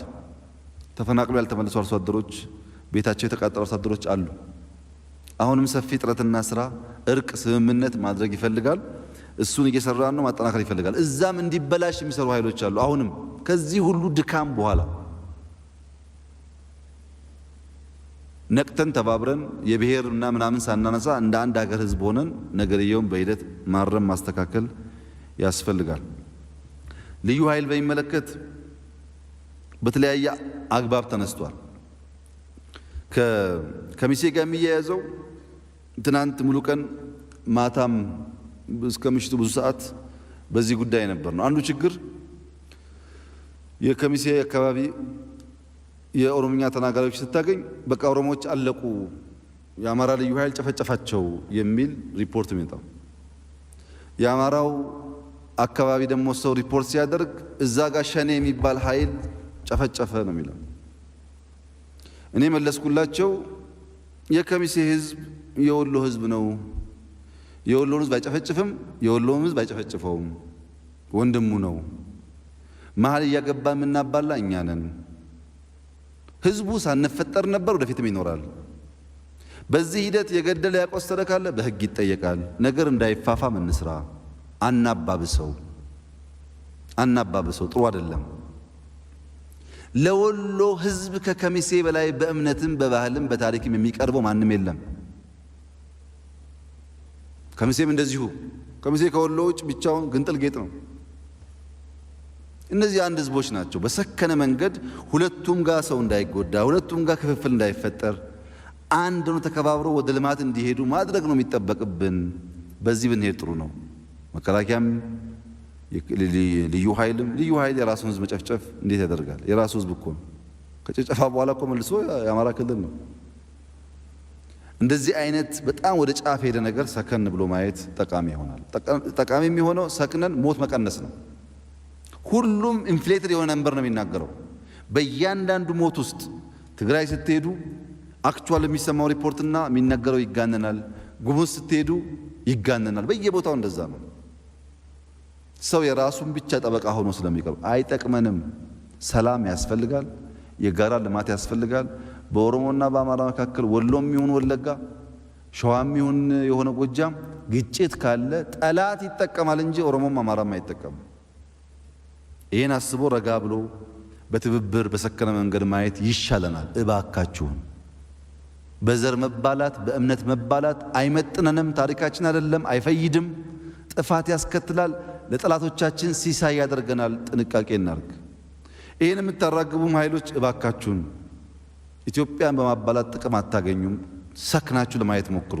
ተነስ አማራ፣ ተነስ ኦሮሞ የምትሉ ኃይሎች ጥንቃቄ አድርጉ። እነዚህ ኃይሎች ተነስተው ቢባሉ በጣም ብዙ ጥፋት ይካሄዳል፣ ጥቅም የለውም። በሰከነ መንገድ ማየት ለሁሉም ይበጃል። መንግስት አስፈላጊውን የሚችለውን ሁሉ ከህዝቡ ጋር ሆኖ ያደርጋል። ችግር የሆነብን ግን እዚህም እሳት እዚህም እሳት እኛ እሳት እያጠፋን መቼ ነው ሌላውን ስራ የምንሰራው?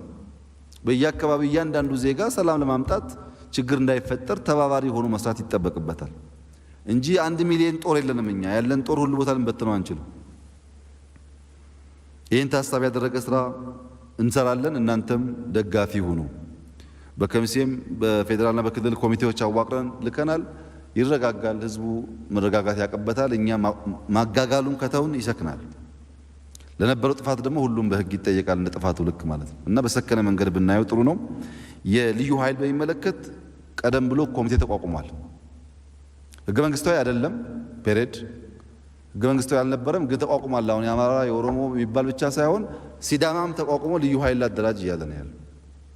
ከሲዳማ በኋላ ደግሞ ዞኖች፣ አሁን ከሚሴም ልዩ ኃይል ላቋቁም።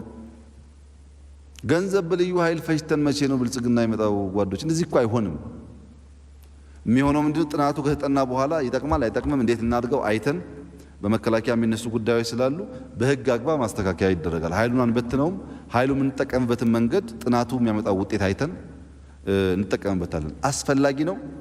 ከልክ በላይ ተለጥጦ እንዳይሄድና በልክ እንዲሆን አይቶ መግራት ማረም ያስፈልጋል። ሁሉንም በህግ አግባብ እና በሰከነ መንገድ ማየት ለኢትዮጵያ የሚበጃት አፕሮች እሱ ነው።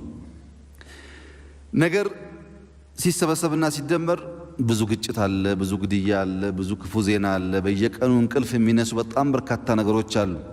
በሌላ መንገድ ሰፋፊ ተስፋዎች፣ ብልጽግናዎች፣ ልማቶች አሉ። እንተባበር፣ እንደመር፣ እንተጋገዝ። የኢትዮጵያ መለወጥና ማደግ የሚጎዳው ኢትዮጵያ የለም። የኢትዮጵያ ውርደት ግን አንተ የትም ብትሆን ያዋርድሃል። እዚህ አትኖርም። ብቻህን ሀብታም ብትሆንም የደሃ ሀገር ህዝብ ትዋረዳለህ። ተባብረን ወደ ልማት ወደ ሰላም እንሂድ። ይሄን በማድረግ ችግሮቻችንን ማርገብ መቀነስ እንችላለን የሚል ተስፋ አለኝ። የተከበረው ምክር ቤትም ከዚህ አንጻር ድጋፉን ቢያደርግ የተሳካ ስራ ለመስራት የተሻለ እድል እና ልምድ ተገኝቷል የሚል እምነት ነው ያለኝ። በጥቅሉ ያሉብንን ችግሮች እየቀነስን መልካም ነገሮች እያስፋፋን የተሻለች ኢትዮጵያን እንፈጥራለን የሚል ተስፋ አለ። ፈጣሪ ኢትዮጵያና ህዝቦቿን ይባርክ፣ ሰላም ይስጣችሁ። አመሰግናለሁ። እሺ፣ እናመሰግናለን ክቡር ጠቅላይ ሚኒስትርን ስለሰጡት ማብራሪያና ምላሽ። በዚህ መሰረት የ10 ዓመቱን እቅድ ወደ ማጽደቁ እንሄዳለን። የ10 ዓመቱ የልማት ፍኖተ ካርታ ብልጽግና እቅድ መጽደቁን የምትደግፉ አመሰግናለሁ። ተቃውሞ? ድምፀ ታቅቦ? የለም። ስለዚህ የ10 ዓመቱ የልማት እቅድ ፍኖተ ብልጽግና በሙሉ ድምፅ ውሳኔ ቁጥር 9/2013 ሆኖ ጸድቋል። የ11ኛው የምክር ቤቱ መደበኛ ስብሰባ በዚህ ያበቃል።